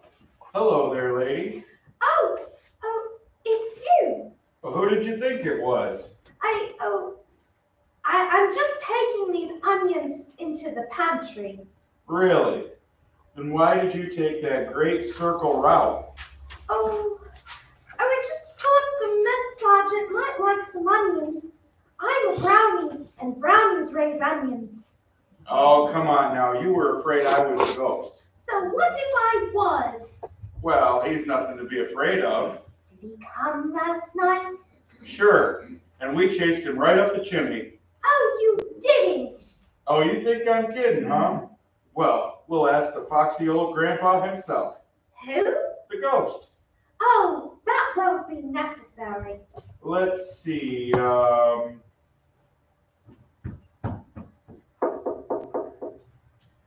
this is the door to the room that's sealed up, isn't it? Pretty solid. Hey, Grandpa, open up. Well, what do you know? It wasn't locked. Oh, please. Auntie's expecting me home. Come over here. Come on. That's right. Now look, you just pretend you're not afraid, and you won't be. That's all there is to it. Are you sure? I'll prove it to you. Come on. Hey, Ghost, where are you hiding? That must be where he was walled up. Those bricks look loose. Maybe I could find, well, what do you know? Look. What? Over there, on top of the mantle. Sir Simon, he's sitting on the mantle. Must you invade my tomb? Will there be no place I can call sanctuary? What are you doing up there?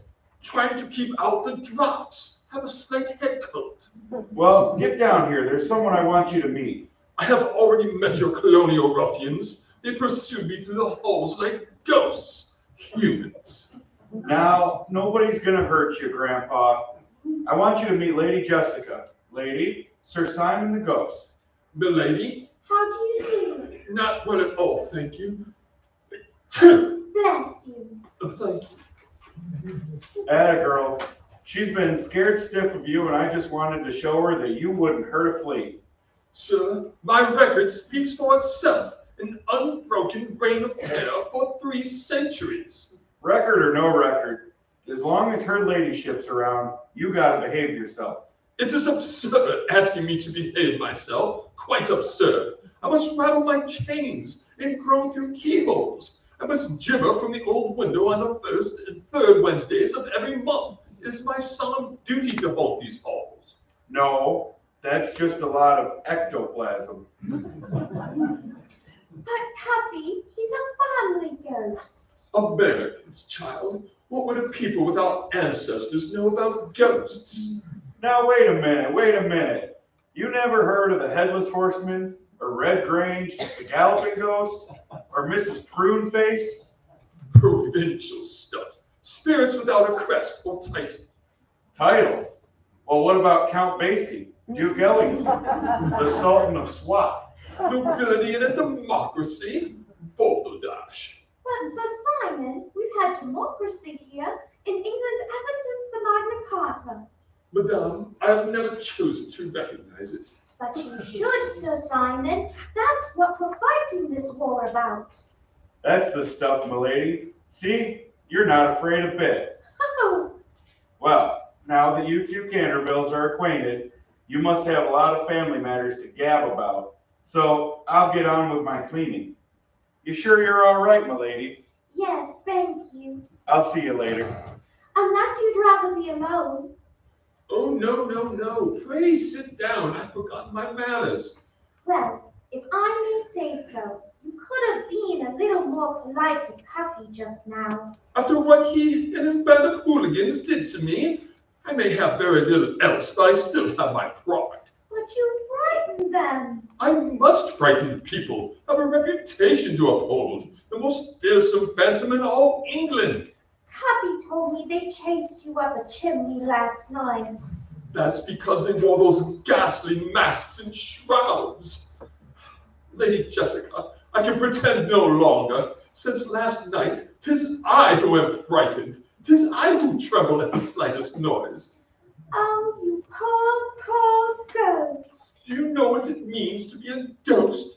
To live in the emptiness between heaven and earth with nothing for company but bitter memories? But do you have to keep on being a ghost? I am condemned to be a ghost until a kinsman perform a brave deed on my behalf. Oh, if I could only rest, if I could only die. Oh, to be buried in the soft earth in the garden beyond the pine woods. We have no yesterday and no tomorrow. Oh dear, I wish I could do a brave deed for you. How did it go, lady? Oh, fine. Sorry to bust up this reunion, but Louis will be back in a minute. Goodbye, Sir Simon, and I'm very happy to have met you. Milady. Cuffy, I think you should tell your friends not to chase him up the chimney anymore. Well, that depends on him. But he's so old and tired.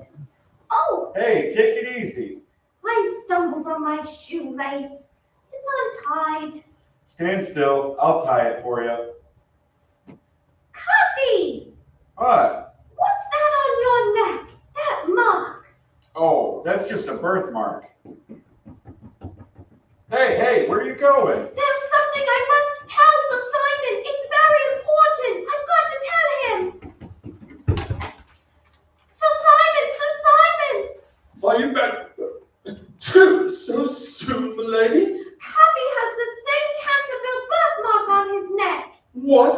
That American ruffian? Exactly like my father had. He must be a Canterville. that wonderful? God! And what if he be a Canterville? Shall I prance around joyously like a saucy antelope?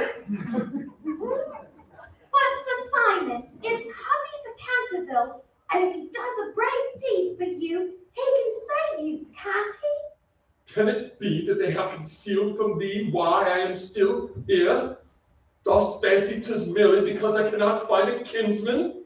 I overheard Mr. Potter say that all the Cantervilles always turn out to be cowards.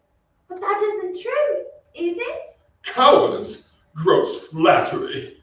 Had they twice the courage, 'twould only give them half the name. Sir Simon! Thy grandfather, would he mount a horse? Thy father, so fearful of water that he trembled in his bath?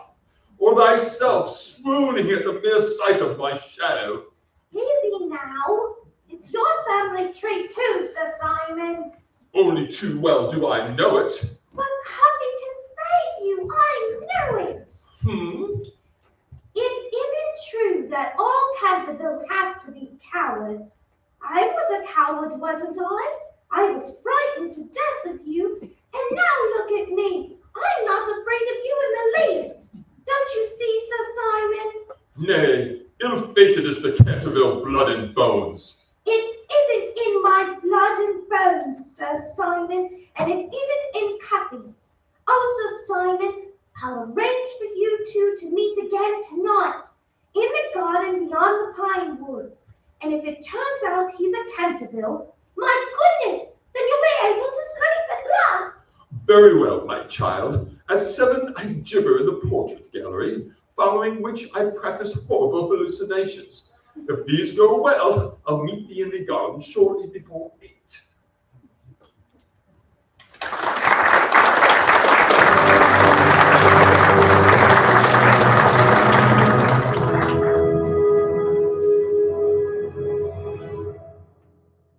You have just heard Act 1 of The Canterville Ghost. I have some important news for you. Listen a moment, and you'll hear how it sounds over the wires.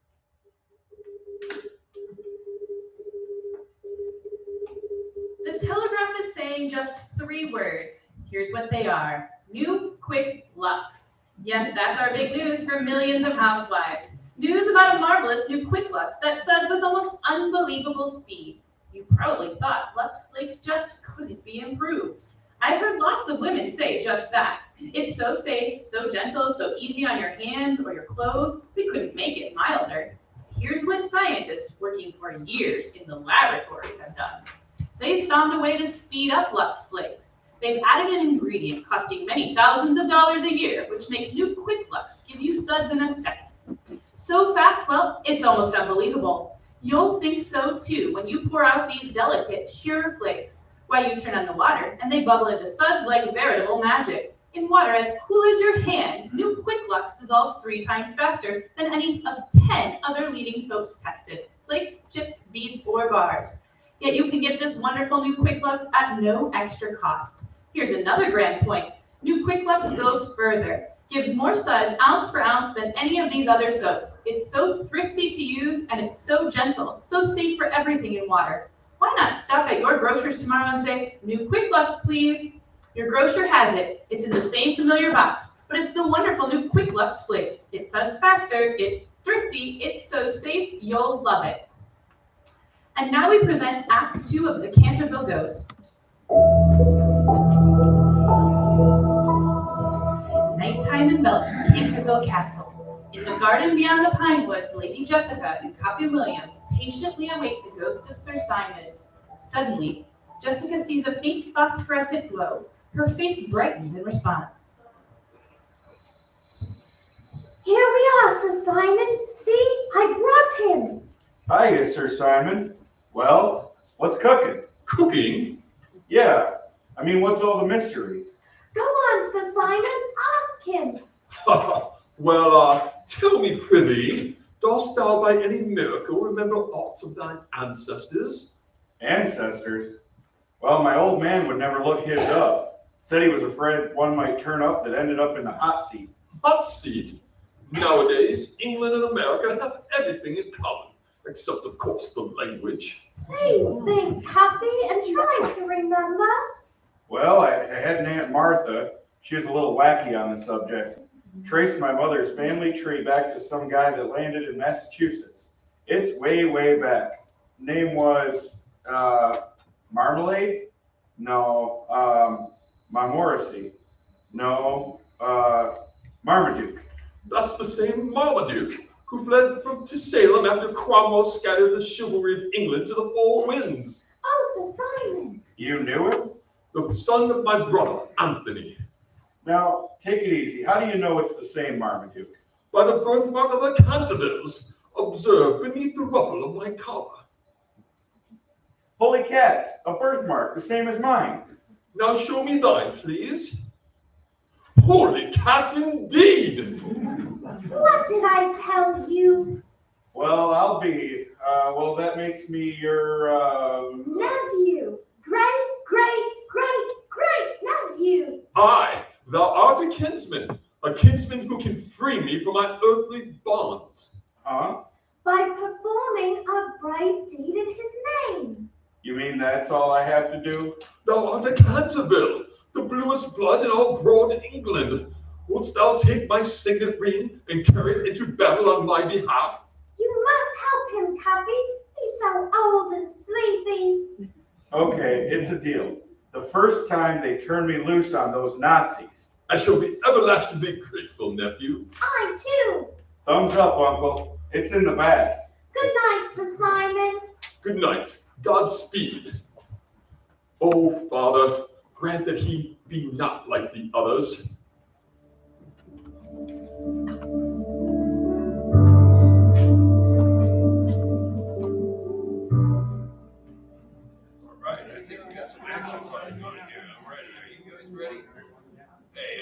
Hey, fellas, get a load of this. A load of what? A bulletin from the lieutenant.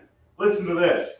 Because of inefficiency of platoon billeted at Canterville Castle, the cause of which has not yet been satisfactorily explained, all leaves to London are hereby canceled. Oh, man. I can tell him the cause. Nobody around here can get any sleep. How can we get sleep with a ghost in the joint? What gets me, the Louis still thinks we stayed up all night shooting craps. If only he'd seen the ghost.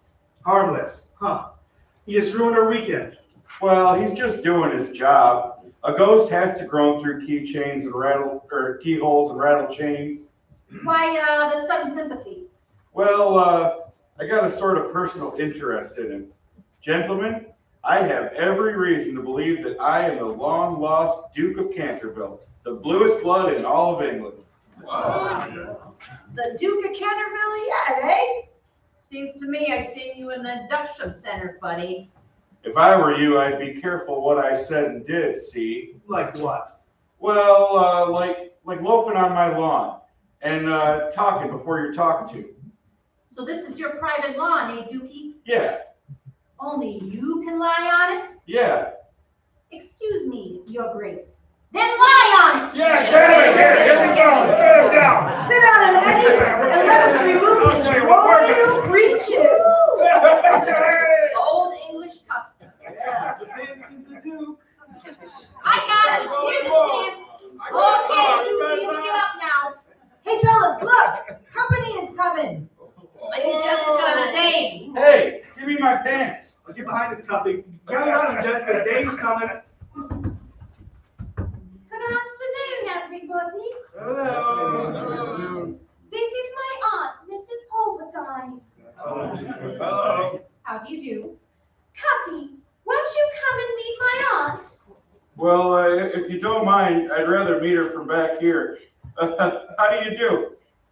Why are you hiding behind the others? It's sort of a military procedure, Lady Jessica. Oh, Cappy, I mean all of you. Auntie said I should invite you to the party in the village this afternoon. Sure would. It's only a Saturday at-home dance, but there'll be refreshments. Dames too? I mean skirts? I mean goils. Oh yes, and you all can come. 4 o'clock at the service center, don't forget.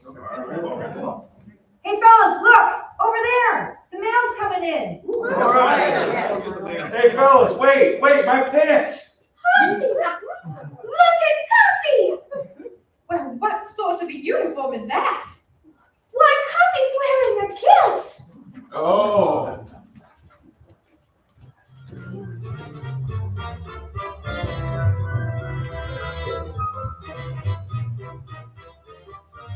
It's very nice of you to dance with me, Cuffy. Oh, not at all, milady. I'm afraid I'll never learn this kind of dancing. Why, you're cutting the rug to ribbons. Cutting the rug? Well, what I mean is, you get with the jive. How's it feel to be a slick chick? Oh, fine. But does it always make you so dizzy? Okay. What would you say to a glass of... Hey, Cuffy! What do you want? Oh, hi, Sarge. I want you should settle an argument. Well, let's see what all this is about. Jessica, what of an argument? Oh, good afternoon, Mr. Carthorne. Good afternoon, milady. Cuffy, I was telling Mr. Cawthorn the lieutenant thinks it's applesauce about the ghost. Oh? As a native of Canterville, gentlemen, I believe that you saw the ghost right enough. But the day will never dawn when you'll run from a human being. Hey, Dookie, you tell him. Dookie? Yeah, Cuffy here. He's the Duke of Canterville. Ain't you, Cuffy? Well, in a manner of speaking, I am. What's the joke? Oh, my dear boy, if you wanted to impersonate a British nobleman, you'd never choose a Canterville. Lady Jessica, my profound apologies. Just what's wrong with being a Canterville? Well, since you are so well acquainted with the ghost, sir, I suggest that you ask him. Oh, Cuffy, will you dance with me again? Oh, sure, lady.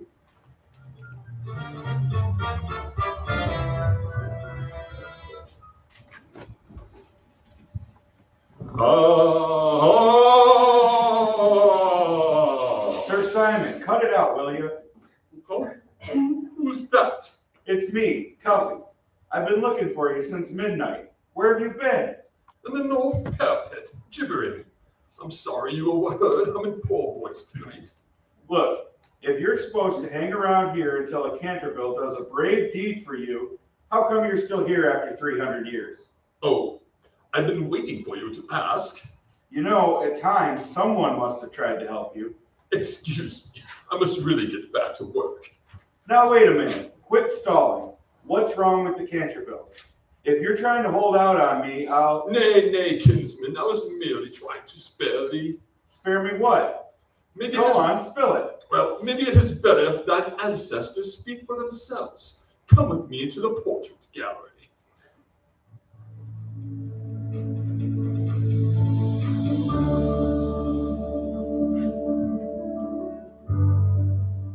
This is the portrait gallery, nephew. Hey, would you look at those pictures? Gaze upon them, our noble family. Sir Gregory of Canterville, proud skipper of the frigate Crandon. When she sank, he was the first to leave the ship. Sir Andrew de Canterville, he saw a grenadier lose a finger in battle and swooned away. And the blessed twins, Lieutenant Paul rode the wrong way in the charge of the Light Brigade, and Lieutenant Peter was 10 lengths ahead of him. You mean they were all cowards? All, aye. Of all the heroic families that for centuries have brightened the glory of England, ours had to be a brood of lily-livered titmice. So that's why you held out on me. You thought if I found out, I'd be the same way. Oh, never, not at all. It never entered my mind. Then what are you making all the fuss about? I don't care what the others did. This is Cuffy Williams, see? I didn't really. All right, then. That's all I wanted to find out. Now I gotta get back to my bunk before the sergeant misses me. Adieu, kinsman. Would that I could believe that he was different. All right, here we go. Ready here? What's gonna happen? All right, man, this is it. Start loading the trucks. Do it quickly. Walter, go after dynamite, plunger box, fuses, and wire. Williams, take off that radio. Shine in the dark. Okay.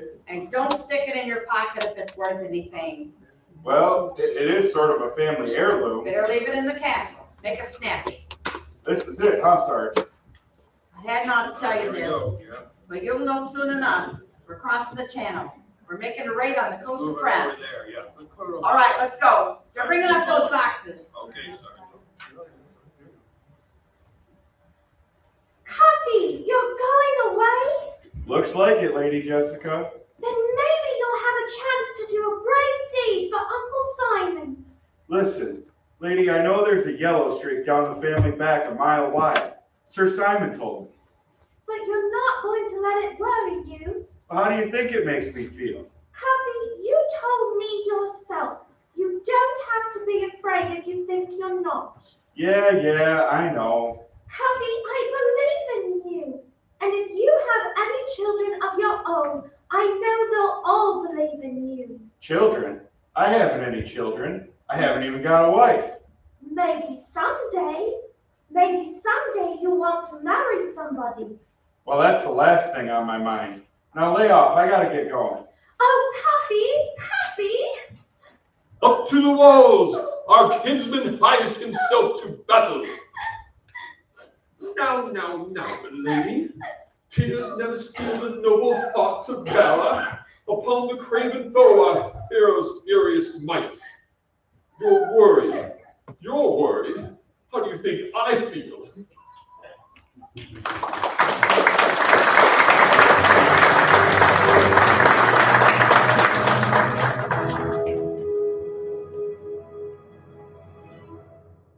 In just a moment, Act 3 of The Canterville Ghost. When you hear something that interests you very much, you want to pass it on to your friends, don't you? Well, that's the way it is with new Quick Lux Flakes. Women all over the country are talking about it. For instance, here's just a paragraph from a letter Miss Peggy Tippett of Baltimore sent to us. I didn't think Lux could be improved, but you've done it. New Quick Lux is amazing. It's so fast, so gentle, and so thrifty, it's grand. She goes on to say, my sweaters look gorgeous after a dip in new Quick Lux Flakes. It's so gentle, it leaves them soft and unshrunken. I keep all of my nice things looking new longer with this care. New Quick Lux has made me more than ever a Lux fan. Like so many other women, Miss Tippett thought Lux Flakes were just about the tops, that they couldn't be any better. Well, we couldn't make them safer or more pure. But our scientists found that by adding a wonderful new ingredient, they could speed up the suds. New Quick Lux gives you suds in a second. The flakes are so fine, so sheer, they burst into suds at the touch of water. In water as cool as your hand, they dissolve 3 times faster than any of the other 10 leading soaps tested. Flakes, chips, beads, or bars. New Quick Lux makes faster suds, and they go further. It makes more suds ounce for ounce than any of the other soaps tested. That means Lux is thrifty, and that's good news to any woman. New Quick Lux costs you no more. Not 1 cent was added to the price. New Quick Lux is fast, it's thrifty, and it's safe, as mild and pure as ever. There's no harmful alkali to hurt any color of fabric that's safe in plain water. It helps your stockings, underthings, dresses, blouses, and sweaters stay new looking longer. Get a box of this amazing new Quick Lux Flakes tomorrow. Your grocer has it in the same familiar Lux package. Ask him for a large size box. We pause now for station identification. This is the WFVP Radio Theater. We continue now with the final act of The Canterville Ghost.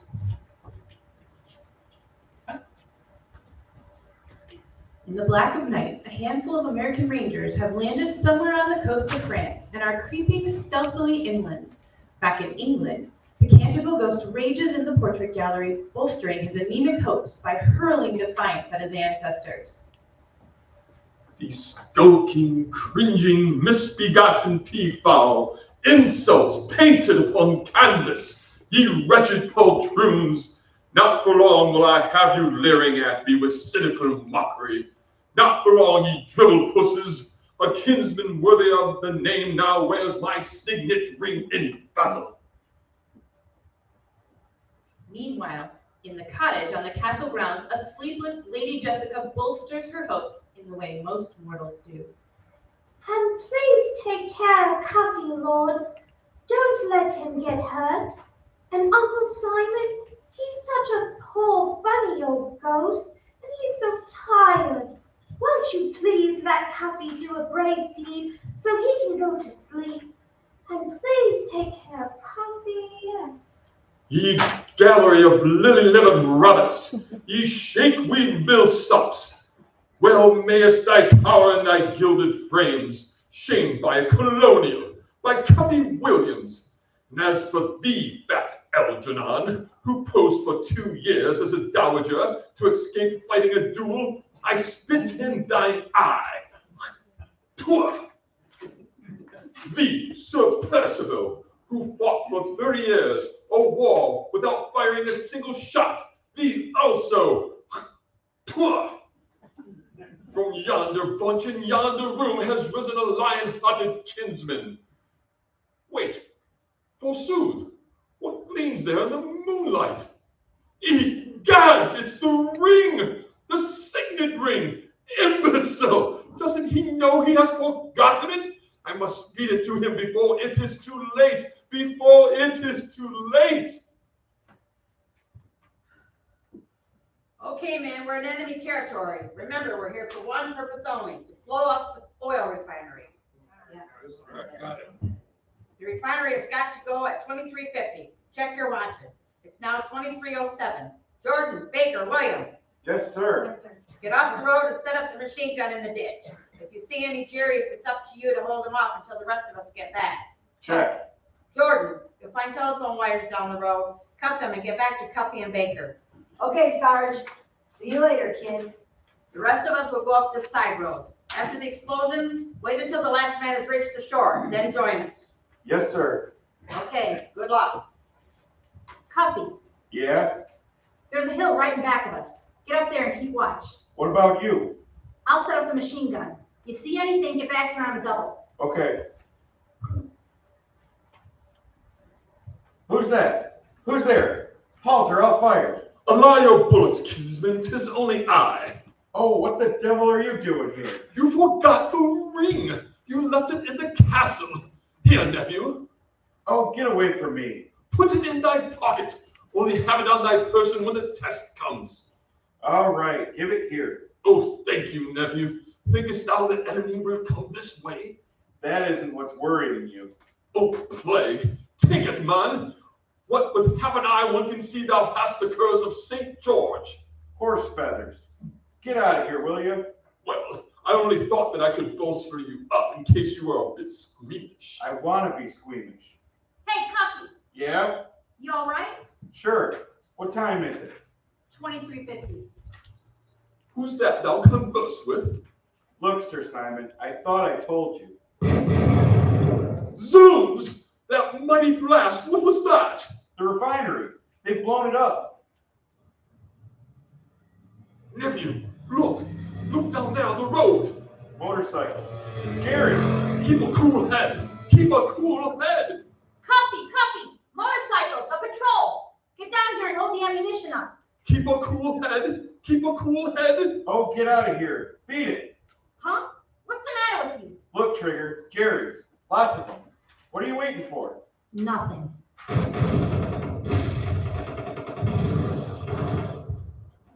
Hey, look out over there. See that? Trigger. Trigger, what's the matter? What's the matter, Trigger? Looks like you better take over, Cuffy. Trigger! Get him, Cuffy. Get him. The machine gun. Jordan will be back soon. Yeah, Jordan. Fire, nephew. Fire. Blood. Fire. Nephew. Blood. Trigger's blood. Nephew, they're drawing closer. Blood. What's the matter with you? He's dead, Jordan. Trigger's dead.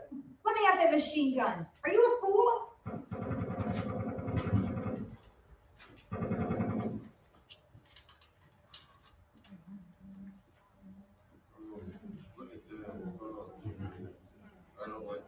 At ease, men. Well, men, the Colonel's compliments. After last night's raid, he wants me to tell you you're the best so-and-so platoon of the whole outfit. Hey! But I'm not satisfied. So we're going to take a little jaunt into these woods and iron out the mistakes we made. Right now. Williams. Yes, sir. Come here a minute. Yes, sir. Williams, I've discussed your case with the Colonel. We both considered what happened last night and feel we have no alternative but to transfer you back to your old outfit. Yes, sir. Remember, Williams, There are men who may psychologically be unfit for combat, but who can still perform useful roles in service. Well, pack up your things. I'll arrange for your transfer when we get back from maneuvers. Thank you, sir. Good luck, William. Sergeant, the platoon is formed. All right. Left base, right shoulder, arms, forward, march.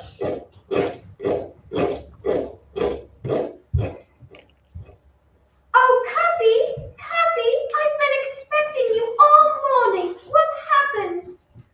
You'd better run along home, lady. I gotta go in and pack. Are you going away? Yeah, Oh, Cuffy. that's right. Look at me. I'm a Canterville, all right. Just as cowardly as the rest of them. No, Cuffy, no. Don't say that. You're not a coward. You're brave. I know it. All right, lady, have it your own way. Cuffy! I'm sorry it turned out like this. Cuffy!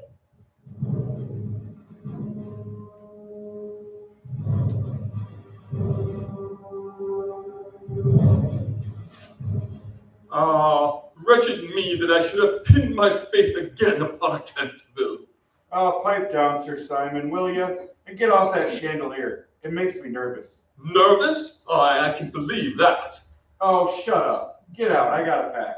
Pack then, and leave me to my fate. Thou hast raised my hopes, only to dash them like a robin on a rock of granite.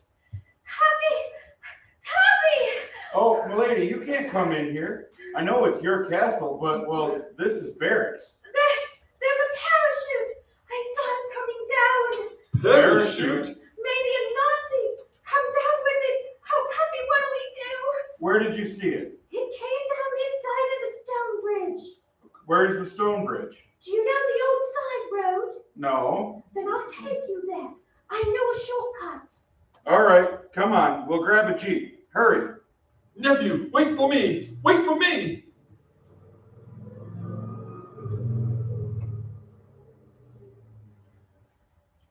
There it is, Cuffy.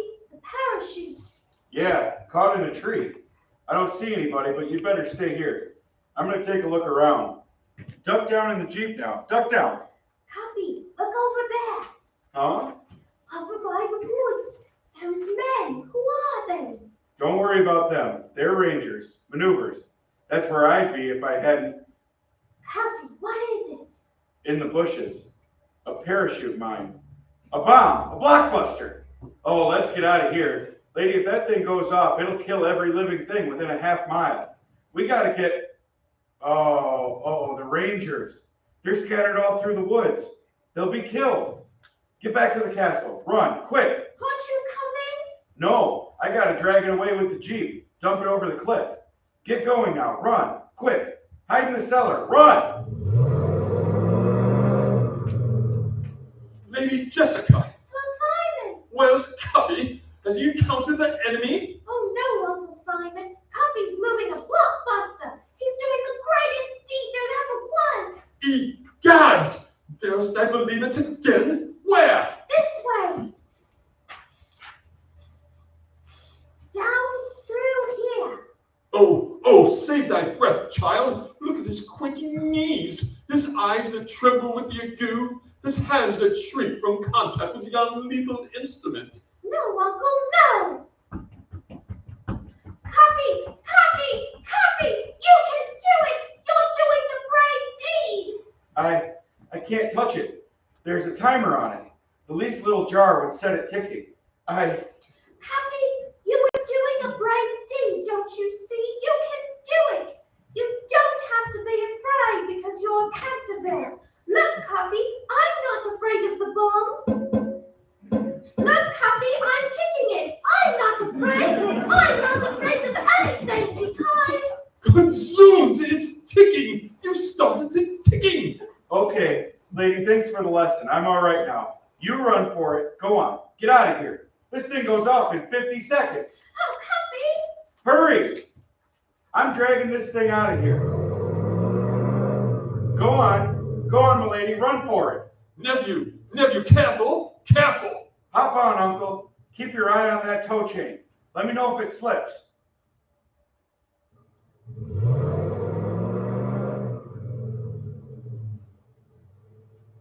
Well, we're out of the underbrush. Hold on now. Oops. Nephew, look out! The Rangers! Hey, Rangers, run for your lives. I got a blockbuster on here. A time bomb. Run, blockbuster. Where are we going, nephew? We're going to dump it over the ravine if we get that far. How many more seconds? I don't know, maybe 20? 1, 2, 3, 4, 5, 6, 7, 8, 9, 10, 11. There's the ravine. We better jump. Let the Jeep take it over. There she goes. Whew. We just made it. 27, 28, 29, 30, 31, 32, 33, 34, 35. Say, what's all this hooey about ticking? Oh, it's a dud. We were never in any danger, and all that work.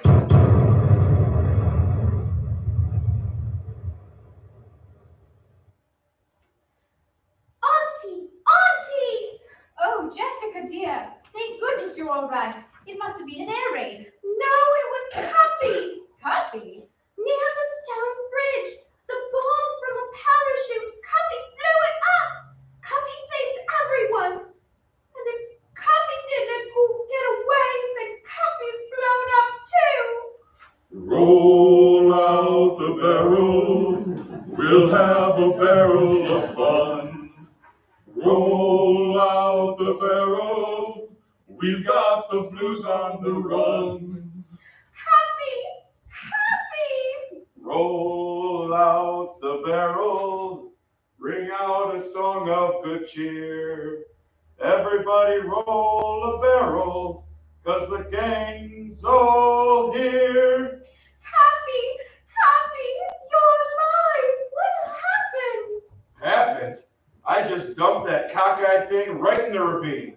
Like St. George slaying the cockeyed dragon. Oh, Uncle Simon. What, child? Cuffy is a Canterville, and he's done a great deed for you then. And why are you still here? Yeah, why aren't you in the garden beyond the pine woods? Yea, verily. Why not? Well, if you're going, you better hurry. Here come the Rangers. Father, why am I still in mortal coils?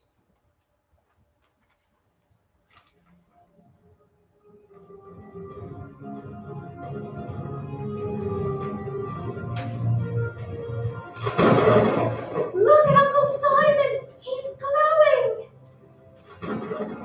Hey, guys! Who's that? That ghost! Thank you, nephew. Thank you, niece. Farewell, farewell. He's gone. Did you see that, Lieutenant? Yeah, that's what we were trying to tell you. Hey, Lieutenant.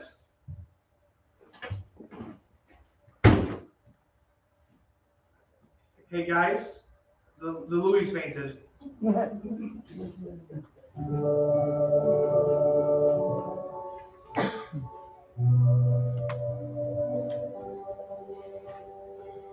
Here it is.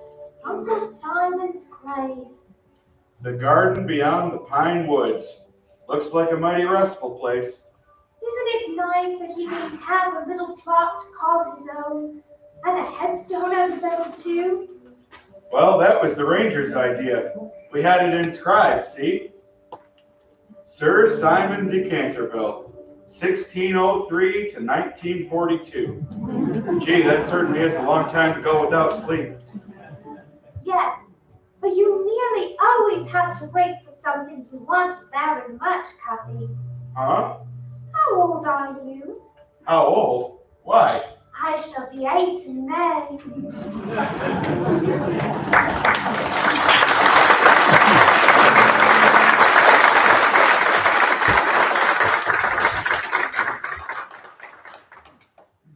The sentence of Sir Simon de Canterville has ended, but it ends with the triumph of a brave man and the faith of a child as the curtain falls on the Canterville Ghost.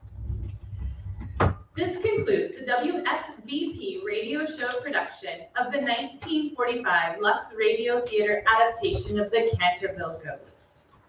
Today's production features the voices of Don Stork as Cuffy Williams,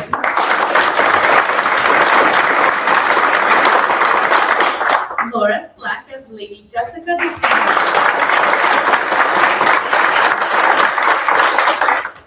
and Mike Olson as our Canterville Ghost.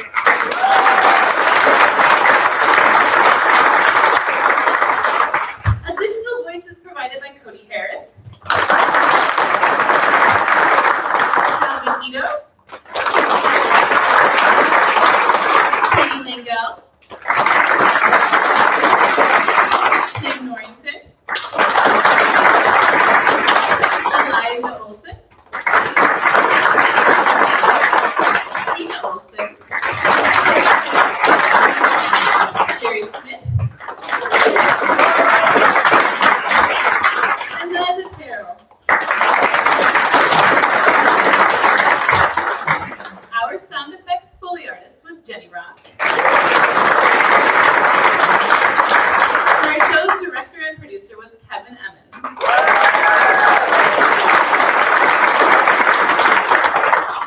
I'm Catherine Carswell, your announcer. Thanking you for listening to our shows.